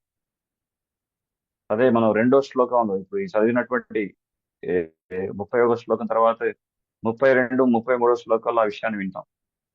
భగవంతుడు ఎందుకు అవతరిస్తున్నాడు? పరిత్రాణాయ సాధూనాం వినాశాయ చ దుష్కృతాం దుష్ట శిక్షణ శిష్ట రక్షణ. సో భగవంతుడు అవతరించినప్పుడు, ధర్మాన్ని సంస్థాపన చేయడానికి భగవంతుడు అవతరించినప్పుడు భగవంతుడు ఎప్పుడు ఒంటరిగా రాడు. భాగవతంలో వర్ణిస్తారు, కృష్ణ వర్ణం కృష్ణం సాంగ పాంగోస్త్రపార్షదం సాంగ ఉపాంగ పార్షదం. సాంగ అంటే భగవంతుడి యొక్క సన్నిహిత సాహచర్యంతో కూడుకున్నటువంటి వారు భగవంతుడి యొక్క అనుయాయులు. సాంగ ఉపాంగ ఇంకా చాలా దగ్గరగా ఉన్నటువంటి వారు పార్షదులు, అంటే చాలా భగవంతుడితో ఎంతో భగవంతుడి యొక్క ఆధ్యాత్మిక జగత్తుకి చెందినటువంటి వాళ్ళు. అంటే వీళ్ళందరినీ ఏమంటారంటే ముక్త పురుషులు అంటారు, నిత్య ముక్తులైనటువంటి వారు. సో ఆ విధంగా నిత్య ముక్తులైనటువంటి వారెందుకు ఈ భూమి మీదకి వస్తున్నారు? ఆ ముక్తి అనేటువంటి ఆ సిద్ధిని పొందినటువంటి వారు, భగవంతుడి యొక్క గోలోక ధామం చెందినటువంటి ఈ భక్తులు ఎందుకు ఈ భూమి మీదకి వస్తున్నారు అంటే భగవంతుడి యొక్క లీలలో సహకారాన్ని అందించడానికి అని చెప్పి మనకి ఇక్కడ 32, 33 శ్లోకాల్లో చెప్తున్నారు.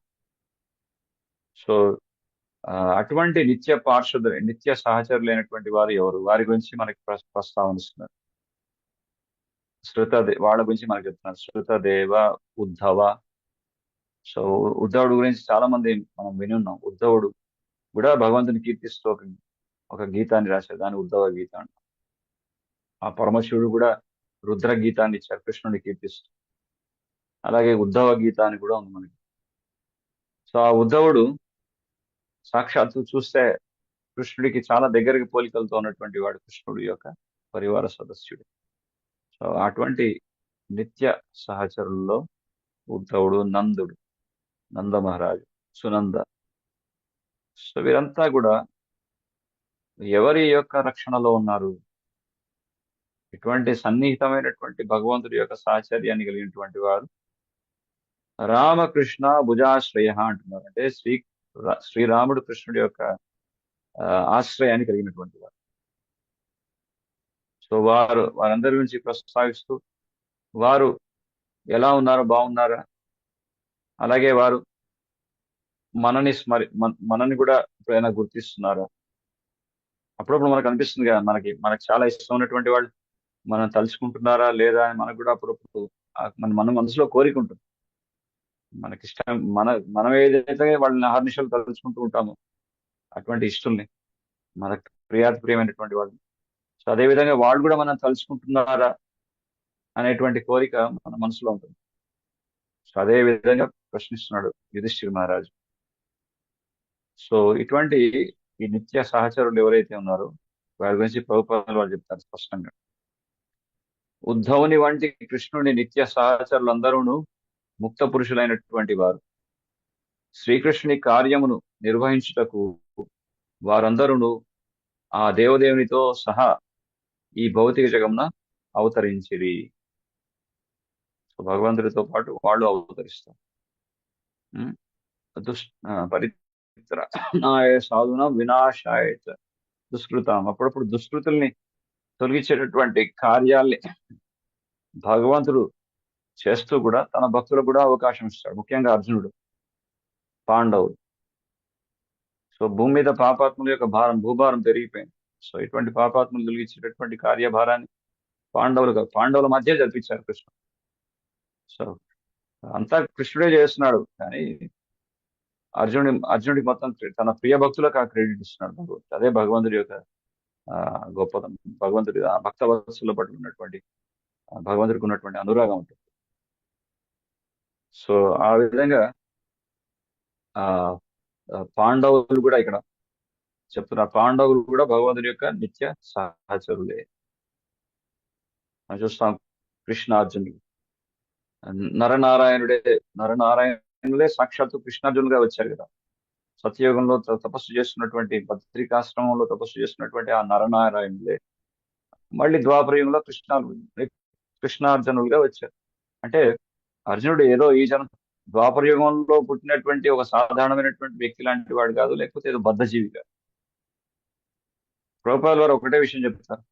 అర్జునుడు కనుక మనలాంటి సాధారణమైనటువంటి ఒక బద్ధజీవి అయితే భగవద్గీతను ఒక గంటలో ఏ విధంగా అర్థం చేసుకుంటాడు? అర్థం చేసుకున్నటువంటి అర్జునుడు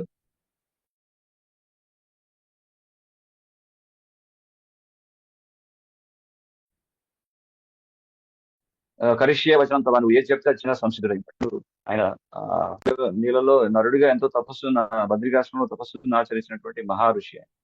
ఆ మహర్షియే రాజర్షిగా మళ్ళీ వచ్చాడు ద్వాపరయుగం కృష్ణార్జునుడిగా. సో అంటే ఇక్కడ అర్థం ఏంటంటే నిత్య సహచరులు అంటే ఎటర్నల్. నిత్య అంటే శాశ్వతమైనటువంటి సహచర్యం కలిగిన, భగవంతుడితో సన్నిహితమైనటువంటి సహచర్యం కలిగినటువంటి వారు అని చెప్తారు. సో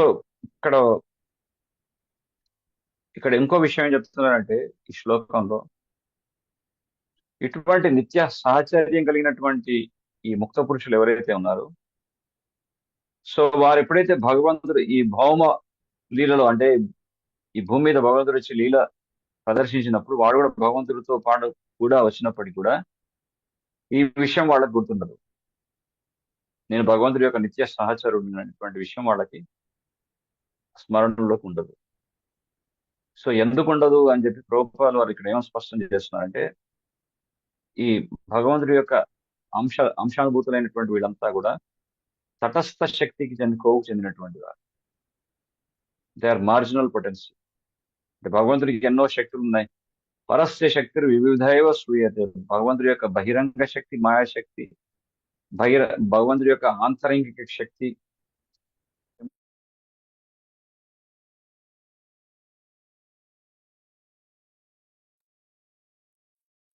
సో ఆ విధంగా భగవంతుడి యొక్క తటస్థ శక్తి చెందినటువంటి జీవులు, వీళ్ళు తటస్థులు కనుక వీళ్ళకి ఈ విషయం స్మరణలోకి ఉండదు, గుర్తుండదు అని చెప్పి చెప్తున్నారు. సో ఇటువంటి ఆ ఇదే ఆ విష్ణు తత్వానికి జీవతత్వానికి ఉన్నటువంటి భేదము అని మళ్ళీ ఆ విషయాన్ని స్పష్టం చేస్తున్నారు ప్రభుపాద వారు. అంటే పదే పదే ఈ విషయాన్ని మనకి ప్రభుపాద వారు ప్రతి ఒక్క తాత్పర్యాల్లో ఈ విషయాన్ని మనకి స్పష్టంగా విపులంగా దీన్ని మనకు అర్థం చేయించే విషయం ఏంటంటే, జీవి ఎన్ని రకాల తపస్సులు ఆచరించినా, ఎంత కఠోరమైనటువంటి పూజా పునస్కారాలు వ్రతాలు చేసినా భగవంతుడితో ఎప్పుడు ఏకమవ్వడు అనేటువంటి విషయాన్ని మనకి పదే పదే నొక్కి చెప్తున్నారు ప్రభుపాద. ఇదే సరైనటువంటి సిద్ధాంతం.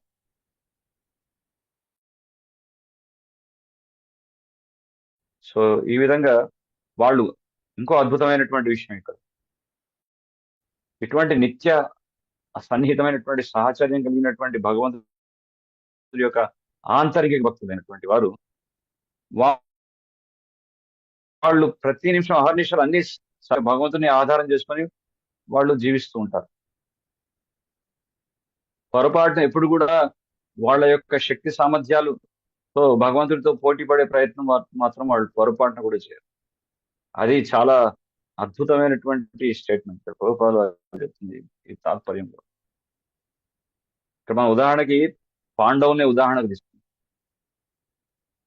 ఎప్పుడైతే రాజసూయ యజ్ఞాన్ని చేపడతారో యుధిష్ఠిర్ మహారాజు, అప్పుడు మొత్తం ప్రపంచం మీద దండయాత్ర చేస్తూ అన్ని దిశలుగా మొత్తం అన్ని చోట్లని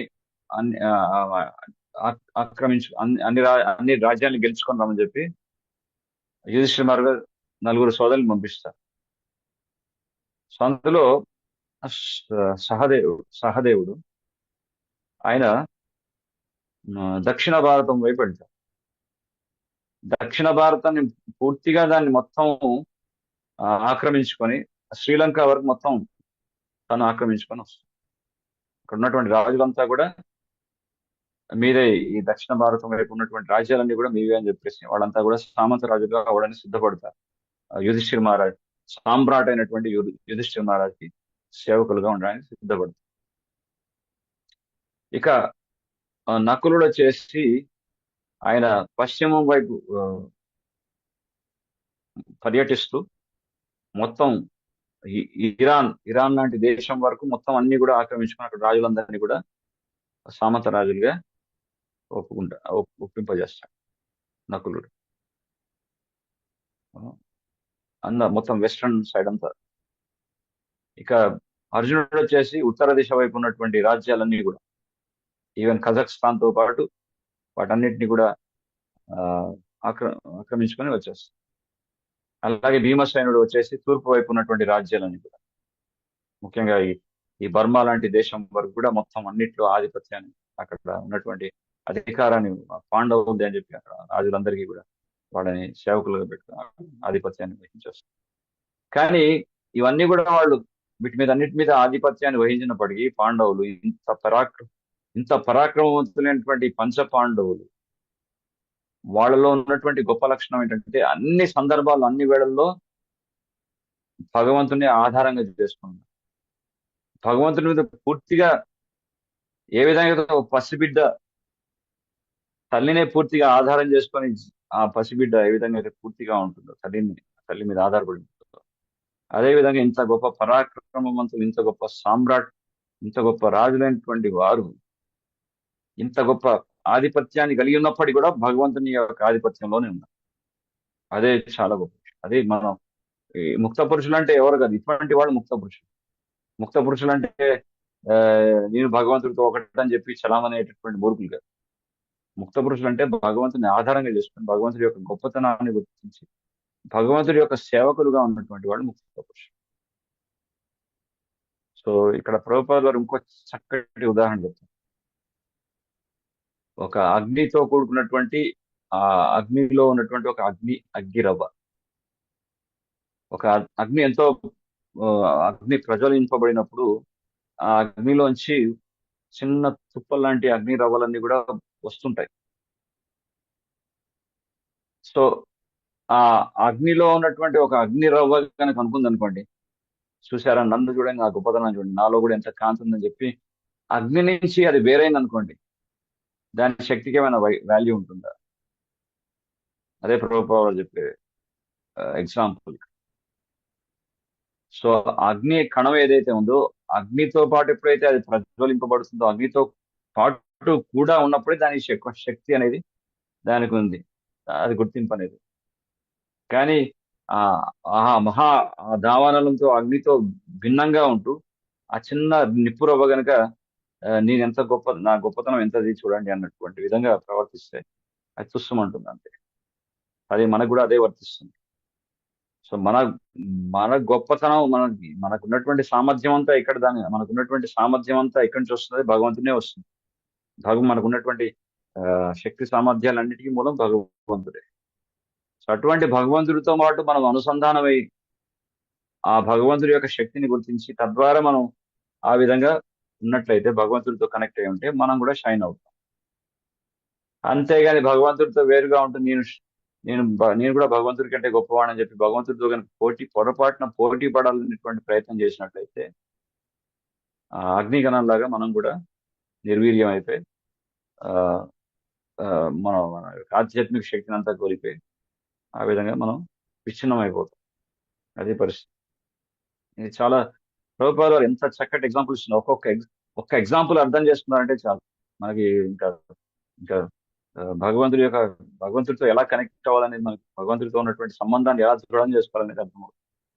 సో ఇటువంటి ప్రభుపాద వారు ఇట మహాభాగవతులు రాసినటువంటి భాగవతంలో ఉన్నటువంటి ఆ శ్లోకాలు చదవకే ఈరోజు ఎంతో మందిని చూస్తున్నాం జనాన్ని.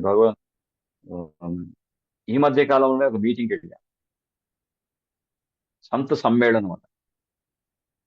సో అందరినీ పిలిచారు, అయోధ్య నుంచి, వారణాసి నుంచి, అందులో చీరాల నుంచి నేను వెళ్ళాను.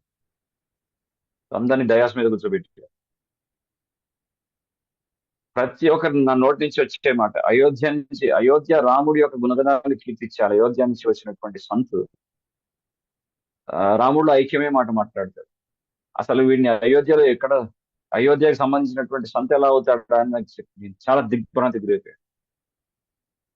వారణాసి నుంచి వచ్చి వారణాసి, బెనారస్, మాయావాదం. కానీ ఇటువంటి ఈ దివ్యక్షేత్రాలు 108 దివ్యక్షేత్రాలే అయోధ్య నుంచి ఇటువంటి ఈ పుణ్యక్షేత్రాల నుంచి వీడు కూడా ఇలా మాట్లాడితే ఇంకా దానికి అర్థం పడుతుంది.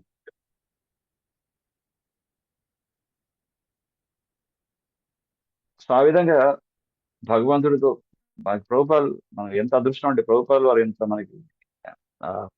ఎంత మంచి ఫిలాసఫీ ఇచ్చారంటే, మనకు భగవంతుడితో ఉన్నటువంటి సంబంధాన్ని దృఢం చేసుకుని ఆ సేవకులుగా ఉండి భగవంతుని సేవించుకొని తరించేటటువంటి ఒక సువర్ణమైనటువంటి అవకాశాన్ని మనకు ప్రసాదించారు. అలా కాకుండా భగవంతుడి యొక్క సంరక్షణను విడిచిపెట్టి భగవంతుడితో మేము ఒకటే అని చెప్తూ ఆధిపత్యాన్ని వహించాలి, భగవంతుడు శక్తి సామర్థ్యాన్ని వాళ్ళ యొక్క శక్తి సామర్థ్యాలతో పోల్చుకున్నటువంటి వాళ్ళు ఇది కేవలం ఒకటే విషయం చెప్పవచ్చు, వీళ్ళు ఆధ్యాత్మిక జ్ఞానాన్ని లోపించినటువంటి వాళ్ళు మాత్రమే. ఆధ్యాత్మిక జ్ఞానం అనేది అవగాహన లేక అజ్ఞానం కారణం చేత ఈ విధంగా మాట్లాడుతున్నారు అనేది ఒకటి మాత్రం స్పష్టంగా అవుతుంది. సో ఇటువంటి వాళ్ళ పరిస్థితి ఏమిటి? ఇటువంటి ఆధ్యాత్మిక జ్ఞానం అనేది లోపించినటువంటి వాళ్ళు, భగవంతుడి యొక్క గొప్పతనం తెలియనటువంటి వారు, భగవంతుడి యొక్క స్థానాన్ని అర్థం చేసుకున్నటువంటి వారి పరిస్థితి ఏమిటి? తాత్పర్యంలో ప్రభుపాలు ఆఖరులు చెప్తారు, వాళ్ళు మళ్ళీ తిరిగి ఈ మృత్యులోకం తిరిగి రావాల్సిందే. వాళ్ళని మాత్రం పొరపాటున ముక్త పురుషులను మాత్రం అనడానికి ఆ బిరుదు మాత్రం వాళ్ళకి ఇవ్వలేదు. వాళ్ళ ముక్త పురుషులు కాదు, వాళ్ళు ఇంకా బద్ధావస్థలోనే, బద్ధావస్థ కూడా కాదు, బద్ధ స్థితిలో కూడా రకరకాల కేటగిరీస్ ఉంటాయంటారు. భద్రుడైనటువంటి ఇంద్రియ లోభానికో, తుచ్చమైనటువంటి ఇంద్రియ సుఖానికి లోబడిపోయినటువంటి భద్రుడు ఒకటైతే, పూర్తిగా ఈ ఆధ్యాత్మికమైనటువంటి జ్ఞానాన్ని జ్ఞానం అనేది లోపించి నేను భగవంతుడితో సమానుణ్ణి అని చెప్పుకుంటూ చలామణి అయినటువంటి వాడు అత్యంత బద్ధులలో అధమ స్థానాన్ని చెందినటువంటి వాడు, అధోగతి పాలయ్యేటటువంటి వాడు. ఎందుకంటే వాడు భగవంతుడితో సమానం అని చెప్పి పోటీ పడుతూ ఒక రకంగా ఆత్మహననం చేసుకుంటున్నాడు. ఆధ్యాత్మిక రోజు ఆ, సుకృతి అనేది పోగొట్టుకుంటున్నాడు.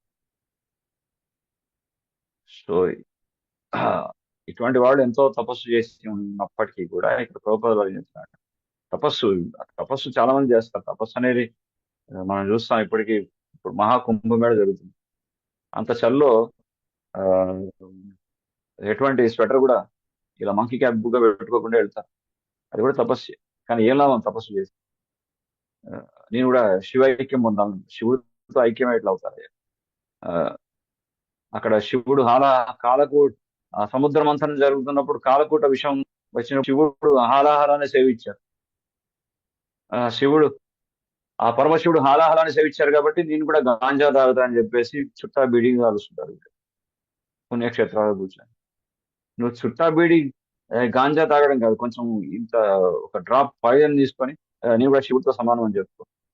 ఇంకా తీసుకున్నాక చెప్పేది ఏముండదు, చాప్టర్ క్లోజ్ అయిపోతుంది అక్కడికి. సో ఇటువంటి వాళ్ళు ఇదే పరిస్థితి. వాళ్ళ దగ్గర సిద్ధులు ఉండవచ్చు, వాక్చాతుర్యం ఉండవచ్చు, ఏమైనా ఉండవచ్చు, కానీ భగవంతుడితో పోటీ పడుతూ భగవంతుడితో సమానమై ఎన్నో తపస్సులు చేయించవచ్చు. తపస్సులో కూడా రకరకాలు ఉంటాయి, తామసిక రాజసిక తపస్సు. సో ఇటువంటి తామసిక రాజసిక తపస్సులు చేసి ఎన్నో సిద్ధులు పొంది భగవంతుడితో ఏకమవ్వాలంటే అది కరెక్ట్. సో ఇటువంటి వాళ్ళు మళ్ళీ తిరిగి మళ్ళీ జన్మ మృత్యు జరా వ్యాధుల యొక్క వలయంలో చిక్కుకోవాల్సిందే.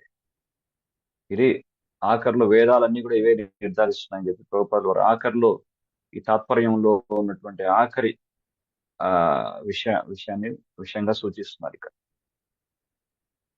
సో నిత్య సిద్ధ కృష్ణ భక్తి సాధ్య కబోనాయి శ్రవణాది శుద్ధ చిత్త కరియోదయ.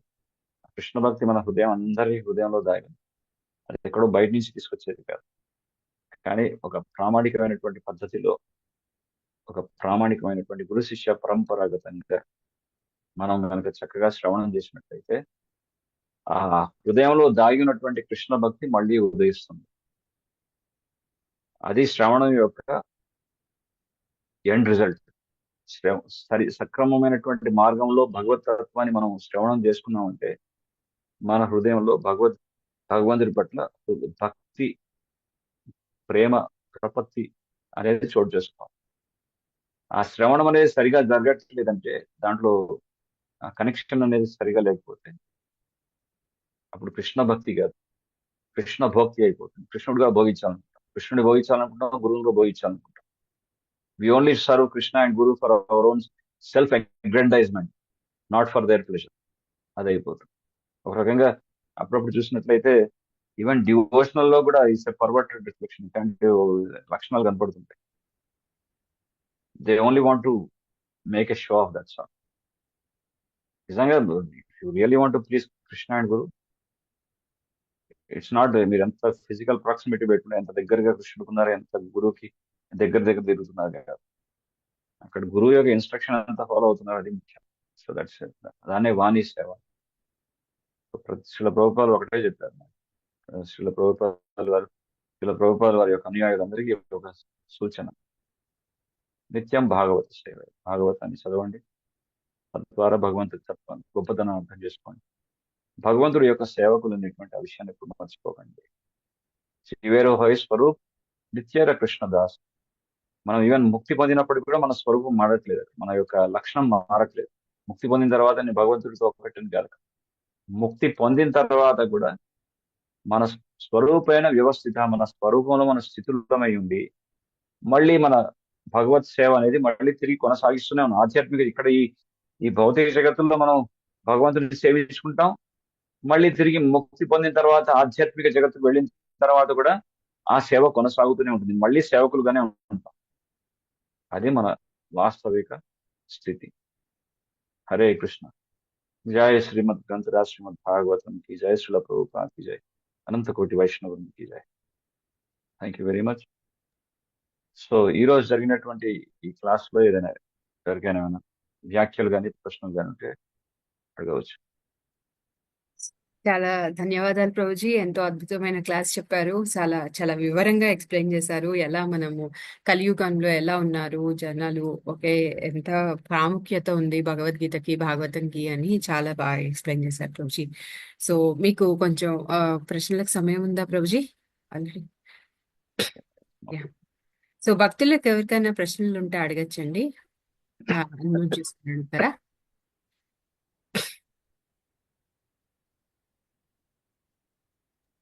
హరే కృష్ణ ప్రభుజీ, దండవత్ ప్రణామాలు.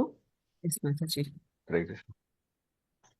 ప్రభుజీ, నాకు ఇవాళ క్లాస్ చాలా బాగుంది ప్రభుజీ. మంచి మంచి పాయింట్స్ నేర్చుకోగలిగాము యాక్చువల్లీ. భగవంతుణ్ణి అంటే ఎలా అర్థం చేసుకోవాలి అన్నది. అయితే నాకు ఒక క్వశ్చన్ ఏమొచ్చింది అంటే, జనరల్‌గా మనం ఇప్పుడు వింటుంటాం కదా! మనం ఎవరిని చూసినా వాళ్ళలో భగవంతుణ్ణి చూడాలి. వాళ్ళలో ఉన్న పరమాత్మని చూడాలి. అందుకని వాళ్ళని ఎప్పుడూ ప్రేమగా చూసుకోవాలి అని. అయితే జస్ట్ అంటే క్లారిఫికేషన్ లాగా. సో, మనం వాళ్ళని భగవంతునిలాగా చూడాలా? భగవంతుని అంటే ఈక్వల్‌గా అనుకోవాలా? లేకపోతే ఆహ్, భగవంతుడిని భగవంతుడు వాళ్ళలో ఉన్నారు అని అనుకోవాలా? అంటే ఎలా అనుకోవాలి అన్నది నా క్వెషన్ ప్రభుజీ. ఎదుటి వాళ్ళని మనం ఎలా తీసుకోవాలి?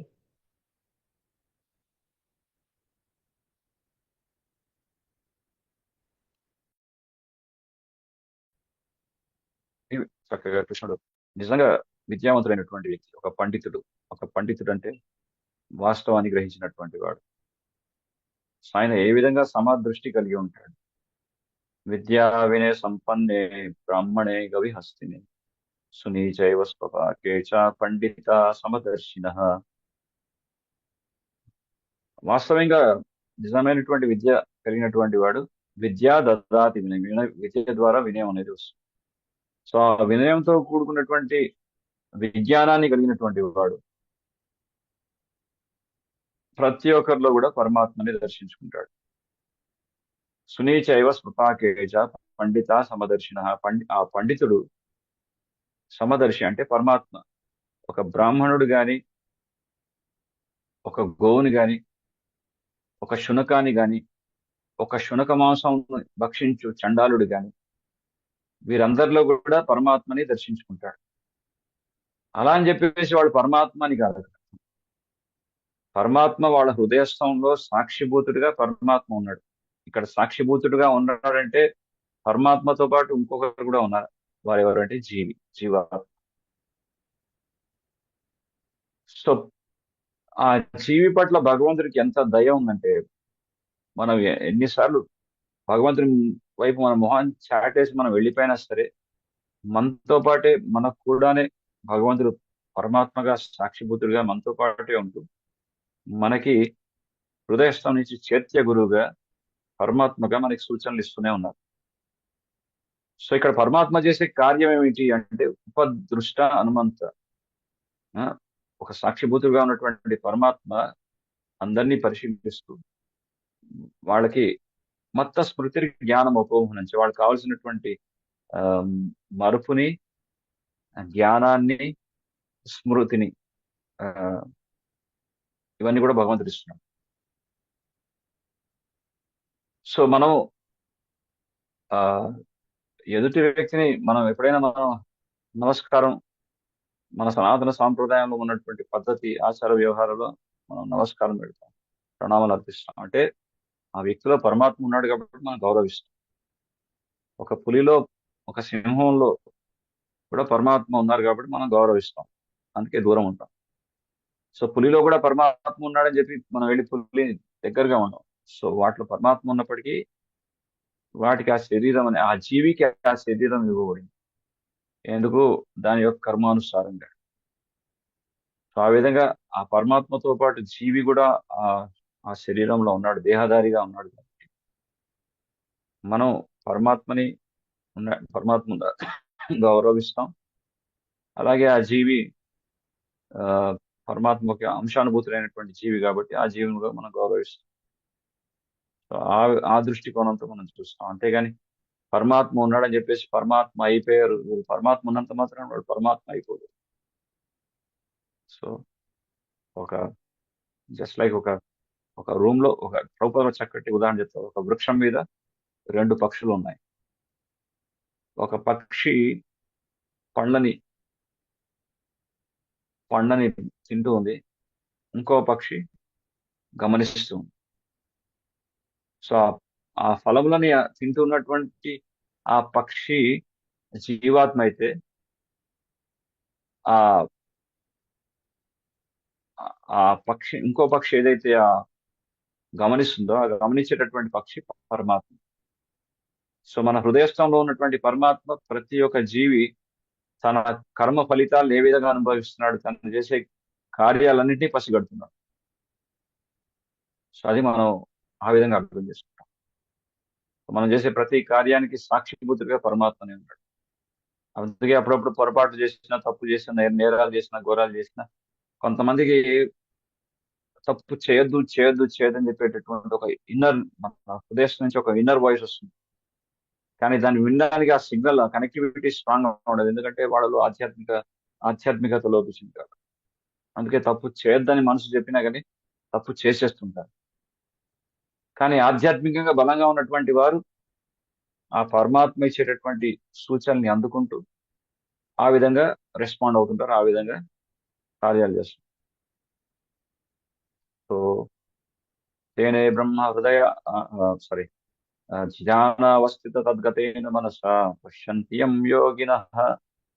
సో ఇటువంటి యోగులు ఎవరైతే ఉన్నారో ధ్యానం అనేటువంటి ప్రక్రియ ద్వారా పరమాత్మని సాక్షాత్కరించుకుంటారు. ధ్యానం అనేటువంటి ప్రక్రియ ద్వారా దాన్ని హఠయోగం అని కూడా వచ్చు. హిమాలయాల్లో ఉన్నటువంటి సాధువులు చేసేది అదే. అంతిమంలో పరమాత్మ సాక్షాత్కారం అనేది జరుగుతుంది. సో మన లక్ష్యం ఏంటంటే, మన లక్ష్యం పరమాత్మ సాక్షాత్కారం మాత్రమే కాదు. ఇక్కడ మనం పరిపూర్ణమైనటువంటి భగవత్ స్వరూపాన్ని మనం అర్థం చేసుకోవడానికి ట్రై చేస్తున్నాం. అంటే మన అన్ని స్థాయిలో కల్లా చాలా ఉన్నతమైనటువంటి స్థాయి, ఆ షడైశ్వర్య సంపూర్ణమైనటువంటి భగవంతుని మనం అర్థం చేసుకోవడానికి ట్రై చేస్తాం. సో అది భగవత్ సాక్షాత్కారం. సో ఆ భగవంతుడే ఎవరు? భగవంతుడు అంటే ఎవరు అంటే షడైశ్వర్యాలు సంపూర్ణంగా సమగ్రంగా ఉన్నటువంటి వాడు భగవంతుడు అని చెప్పి దానికి ఆ నిర్వచనం అనేది వేదవ్యాసులు వారి తండ్రి గారు అయినటువంటి పరాశరముని చెప్తారు. అటువంటి ఆ షడైశ్వర్యాలు సంపూర్ణంగా సమగ్రంగా ఎవరిలో ఉన్నాయి? శ్రీకృష్ణ భగవానుడు. అందుకే భగవద్గీతలో భగవాను వాచ అంటారు. సో అటువంటి ఆ భగవంతుడు కృష్ణుడు, ఆ కృష్ణుని మనం సాక్షాత్కరించుకోవడానికి ప్రయత్నం చేస్తాం. సో అది పరిపూర్ణమైనటువంటి సాక్షి. సో అల్టిమేట్లీ ఇక్కడ పాయింట్ ఏంటంటే, అందరిలో కూడా పరమాత్మ ఉన్నారని గౌరవిస్తాం, కానీ వాడు పరమాత్మతో సమానం అయితే కాదు. మనం ఫాలో అయ్యే సాంప్రదాయాన్ని బ్రహ్మ, మధ్వ, గౌడియ, వైష్ణవ సాంప్రదాయం అని చెప్తున్నాం. ఇందులో మనకు ఉన్నటువంటి సిద్ధాంతం వైష్ణవ సాంప్రదాయంలో ప్రతి ఒక్క సాంప్రదాయం నుంచి చైతన్య మహాప్రభు రెండేసి విషయాలు దృఢంగా దాన్ని స్వీకరించినారు. ముఖ్యంగా మధ్వ, గౌడియ, వైష్ణవ సాంప్రదాయంలో ద్వైత సిద్ధాంతం అంటే జీవాత్మ పరమాత్మ ఎన్నటికీ ఒక్కటి కాదు. మరి చూడండి, మధ్వాచార్య ఫోటో కానీ మధ్వాచార్య విగ్రహాన్ని కానీ మనం దర్శించుకున్నప్పుడు ఎప్పుడైనా ఇదే పోస్టర్ లో ఉంటారు. దీని అర్థం ఏంటంటే విక్టరీ అని కాదు, జీవాత్మ పరమాత్మ ఎన్నటికీ ఒకటి కాదు అని సూచిస్తున్నారు. మధ్వాచార్య వారు ఎవరు కాదు, సాక్షాత్తు ఆంజనేయ స్వామి యొక్క అంశానుభూతుడే, వాయు యొక్క అంశానుభూతుడే. సో ఆయన ఇచ్చినటువంటి సిద్ధాంతమే. సో అదే మనం ఫాలో అవుతుంది. సో అది మన సిద్ధాంతం మనం పరమాత్మ ఉండాలని గుర్తిస్తాం, కానీ ఆయనంత మాత్రమే ఆయన పరమాత్మ అయిపోయాడు కదా. Mataji clear? Mataji yes Prabhuji, thank you so much. ఎలా అర్థం చేసుకోవాలి అన్నది క్లియర్ గా ఎక్స్ప్లెయిన్ చేశారు. సో అంటే పరమాత్మని గుర్తించాలి, కానీ వాళ్ళకి భగవంతుని సమానంగా అంటే అనుకోలేము అనేసి అర్థమైంది ప్రభుజీ. జీవి ఎప్పుడు భగవంతుడితో సమానం కాదు. ఇక్కడ జీవాత్మ పరమాత్మ ఇద్దరు ఉన్నారు హృదయస్థం. Thank you Prabhuji. Hare Krishna. Thank you very much Prabhuji. ఇంకెవరికైనా భక్తులకి ప్రశ్నలు ఉన్నాయండి? ప్రభుజీ, నాది ఒక చిన్న క్వశ్చన్ ప్రభుజీ. ఏంటంటే ఇక్కడ నేను చూస్తుంటాను, నా కొలీగ్స్ ఇక్కడ అమెరికాలో చాలా బాగా ప్రతి వారం చర్చికి వెళ్తారు, అంటే చాలా భక్తిగా ఉంటారు. ఈవెన్ తినేది మాంసమైనా చాలా దండం పెట్టుకొని, అంటే భోజనం టైంలో చాలా థ్యాంక్ఫుల్ గా అట్లా తింటారు. సో అలాంటి వాళ్ళు ఎలా అనుకోవాలి ప్రభుజీ? అంటే అంటే వాళ్ళు తినేది నాన్ వెజ్ అయినా అది తప్పు అని మనకు తెలుసు. బట్ అది కూడా వాళ్ళకి దేవుడికి అర్పించి తింటుంటారు. ఈవెన్ నేను వేరే ఊర్లకి వెళ్ళినప్పుడు బ్యాంకాక్ అట్లా వెళ్ళినప్పుడు అక్కడ కూడా చిప్స్ ప్యాకెట్లు అక్కడ మన సాంప్రదాయం చాలా పాటిస్తారు. విష్ణుమూర్తి టెంపుల్స్, హిందూ టెంపుల్స్ అన్నీ ఉన్నాయి. అక్కడంతా మ్, వాళ్ళు ప్రజలు వెళ్తూ వెళ్తూ జస్ట్ దేవుడి ముందర జ్యూస్ బాటిల్, చిప్స్ ప్యాకెట్ అట్లాంటివి కూడా పెట్టేసి వెళ్ళిపోతుంటారు అనమాట. అంటే సో ఇలా వాళ్ళకి తగ్గట్టు భక్తి చేస్తున్నారని అనుకోవాలా ప్రభుజీ? లేకపోతే ఎలా ఎలా తీసుకోవాలి ఇలాంటివి? అంటే వాళ్ళకి తెలియకుండా ఏదో ఆఫర్ చేయాలి దేవుడికి అని పెడుతున్నారంటారా? ఎట్లా? It was little surprising Prabhuji. వాళ్ళ వాళ్ళ ఇంటెన్షన్ చాలా మంచి ఇంటెన్షన్ అండి. ఎందుకంటే దాని ఇన్నోసెంట్, ఒక రకంగా ఇన్నోసెంట్ అని కూడా చెప్పలేము. శాస్త్రం మీద అవగాహన లేదని చెప్పవచ్చు. ఇప్పుడు వాళ్ళు ఒక ఫిలాసఫీని ఫాలో అవుతున్నారు, వాళ్ళు చర్చికి వెళ్తున్నారని చెప్పారు. కానీ చర్చికి వెళ్ళినప్పుడు అక్కడ ఫాలో అవ్వాల్సింది Jesus Christ. So Jesus Christ ని కనుక కరెక్ట్ గా వాళ్ళు ఫాలో అయినట్లయితే, జీసస్ క్రైస్ట్ 10 కమాండ్మెంట్స్ ఇచ్చారు. ఆ 10 కమాండ్మెంట్స్ లో వన్ ఆఫ్ ద కమాండ్మెంట్ ఏంటంటే thou shall నాట్ కిల్, జీవహింస చేయకూడదు. అది స్పష్టంగా రాయబడింది. మరి దాన్ని ఎంతమంది మీరు ఫాలో అవుతున్నారు అనేది చాలా ముఖ్యం. ఒకవేళ వాళ్ళలో సిన్సియర్, వాళ్ళు మీట్ కూడా తెచ్చుకొని జీసస్ కి ఆఫర్ చేస్తున్నారు. జీసస్ వద్దని చెప్పారు కదా, క్రైస్ట్ వద్దని చెప్పారు కదా, సో మీరు ఎలా ఆఫర్ చేస్తున్నారు? సో అక్కడే సమస్య వస్తుంది. ఇక్కడ ఏంటంటే ఆ, ఇటువంటి మ్యాన్ మేడ్ రిలీజియన్స్, మనిషి సృష్టిస్తున్నటువంటి ఈ క్రైస్తవ ధర్మాలు ఏవైతే ఉన్నాయో వీటి వల్ల జనం పడుతుంటారు. క్రైస్తవ ధర్మాలు అంటే చీటింగ్ రిలీజియన్. ఒక రకంగా ఉన్నది ఉన్నది చెప్పినటువంటి సిద్ధాంతం దాన్ని ఫాలో అవుతున్నారా, లేకపోతే మీరు సొంతగా సృష్టించుకుంటున్నారా? ఇప్పుడు thou shall నాట్ కిల్ అనేటువంటి 10 కమాండ్మెంట్స్ లో కమాండ్మెంట్ ఉంటే thou shall నాట్ మర్డర్ అని దాన్ని మార్చారు. వాళ్ళ యొక్క జిహ్వా చాపల్యాన్ని తట్టుకోలేక మాంసభక్షణం చేయడానికి కోసం అని చెప్పేసి దాన్ని మార్చుకున్నారు వాళ్ళకి తగినటువంటి విధంగా. ఒకవేళ మనం ప్రశ్నించామనుకోండి, thou shall not kill, thou shall అంటే as Jesus said correct, thou shall not murder. We can not kill one human, ఒక మనిషిని ఇంకో మనిషిని చంపకూడదు మనం. కానీ జంతువుల్లో ఆత్మ లేదు కాబట్టి జంతువులు మనం చంపవచ్చు అని చెప్పి సమర్థించుకుంటున్నారు. ఇంకేం చెప్తాం? సో ఆ విధంగా ఏ రిలీజియన్ వితౌట్ ఫిలాసఫీ సెంటిమెంటలిజం.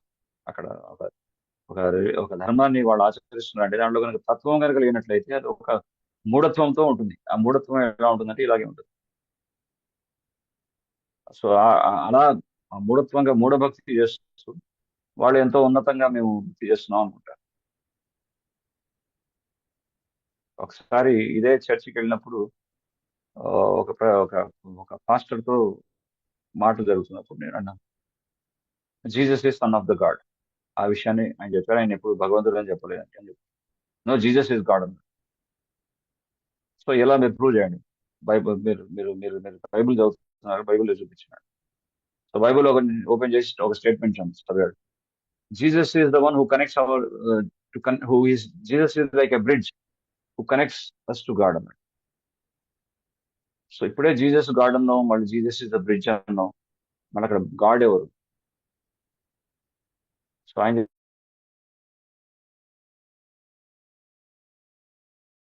చెప్పేదానికి ఆయనకి క్లారిటీ లేదు అక్కడ. సో హీఈస్ నాట్ బ్రిడ్జ్ అన్నాడు, ఒక వంతెన లాంటి ఉంటుంది, అర్థమైంది. వంతెన లాంటి వాడు. మరి యా. ఇంకో పక్కన బాబు జీసస్ గాడ్ ఉంది. సో జీసస్ ఆ విషయం ఎప్పుడు చెప్పలేదు కదా. సో అలా ఇక్కడ ప్రాబ్లం ఏంటంటే ఫిలాసఫికల్ డీవియేషన్ వల్ల ఇవన్నీ వస్తున్నాయండి. ఒక రకంగా మీరు చెప్పినట్లయితే వాళ్ళు అన్ని ప్రాపర్ గా చేస్తున్నారని, వాళ్ళు భగవంతుడికి ఆఫర్ చేసి తినాలి, వాళ్ళ ఇంటెన్షన్స్ చాలా ప్రాపర్ గా ఉన్నాయి, బాగున్నాయి. కానీ అక్కడ మెయిన్ థింగ్ మిస్సింగ్ ఏంటంటే ఆ కాన్సెప్ట్ వాళ్ళు మిస్ అవుతున్నారు. భగవంతుడు చెప్పింది ఏంటి, అది ఎలా ఫాలో అవ్వాలి అబ్సల్యూట్ గా. అదే మన డివోటీస్ కి మిగతా వాళ్ళకి మధ్య. Okay Prabhuji. Thank you very much Prabhuji. చాలా వివరంగా ఎక్స్ప్లెయిన్ చేశారు. సో ఐ థింక్ భక్తులకి ఇంకెవరికి ప్రశ్నలు లేనట్టున్నాయి ప్రభుజీ. మనం ఈ వారం ఇక్కడితో క్లాస్ ముగిద్దాము. మీరు మళ్ళీ మళ్ళీ మా క్లాస్కి వచ్చి ప్రవచనం చెప్పాలని కోరుకుంటున్నాం ప్రభుజీ. Thank you very much for your wonderful time. వాంఛాకల్పతరుభ్యశ్చ కృపా సింధుభ్యశ్చ నమః. అనంతకోటి వైష్ణవ బృంద की जय. श्रीमद् भागवतम की जय. శ్రీల ప్రభుపాద की जय. శ్రీ కీర్తిరాజ్ దాస్ ప్రభుజీ की जय. హరే కృష్ణ. భక్తులందరూ రేపు హరే కలుగుతారు. కృష్ణ. హరే కృష్ణ ప్రభుజీ. హరే కృష్ణ ప్రభుజీ. Thank you.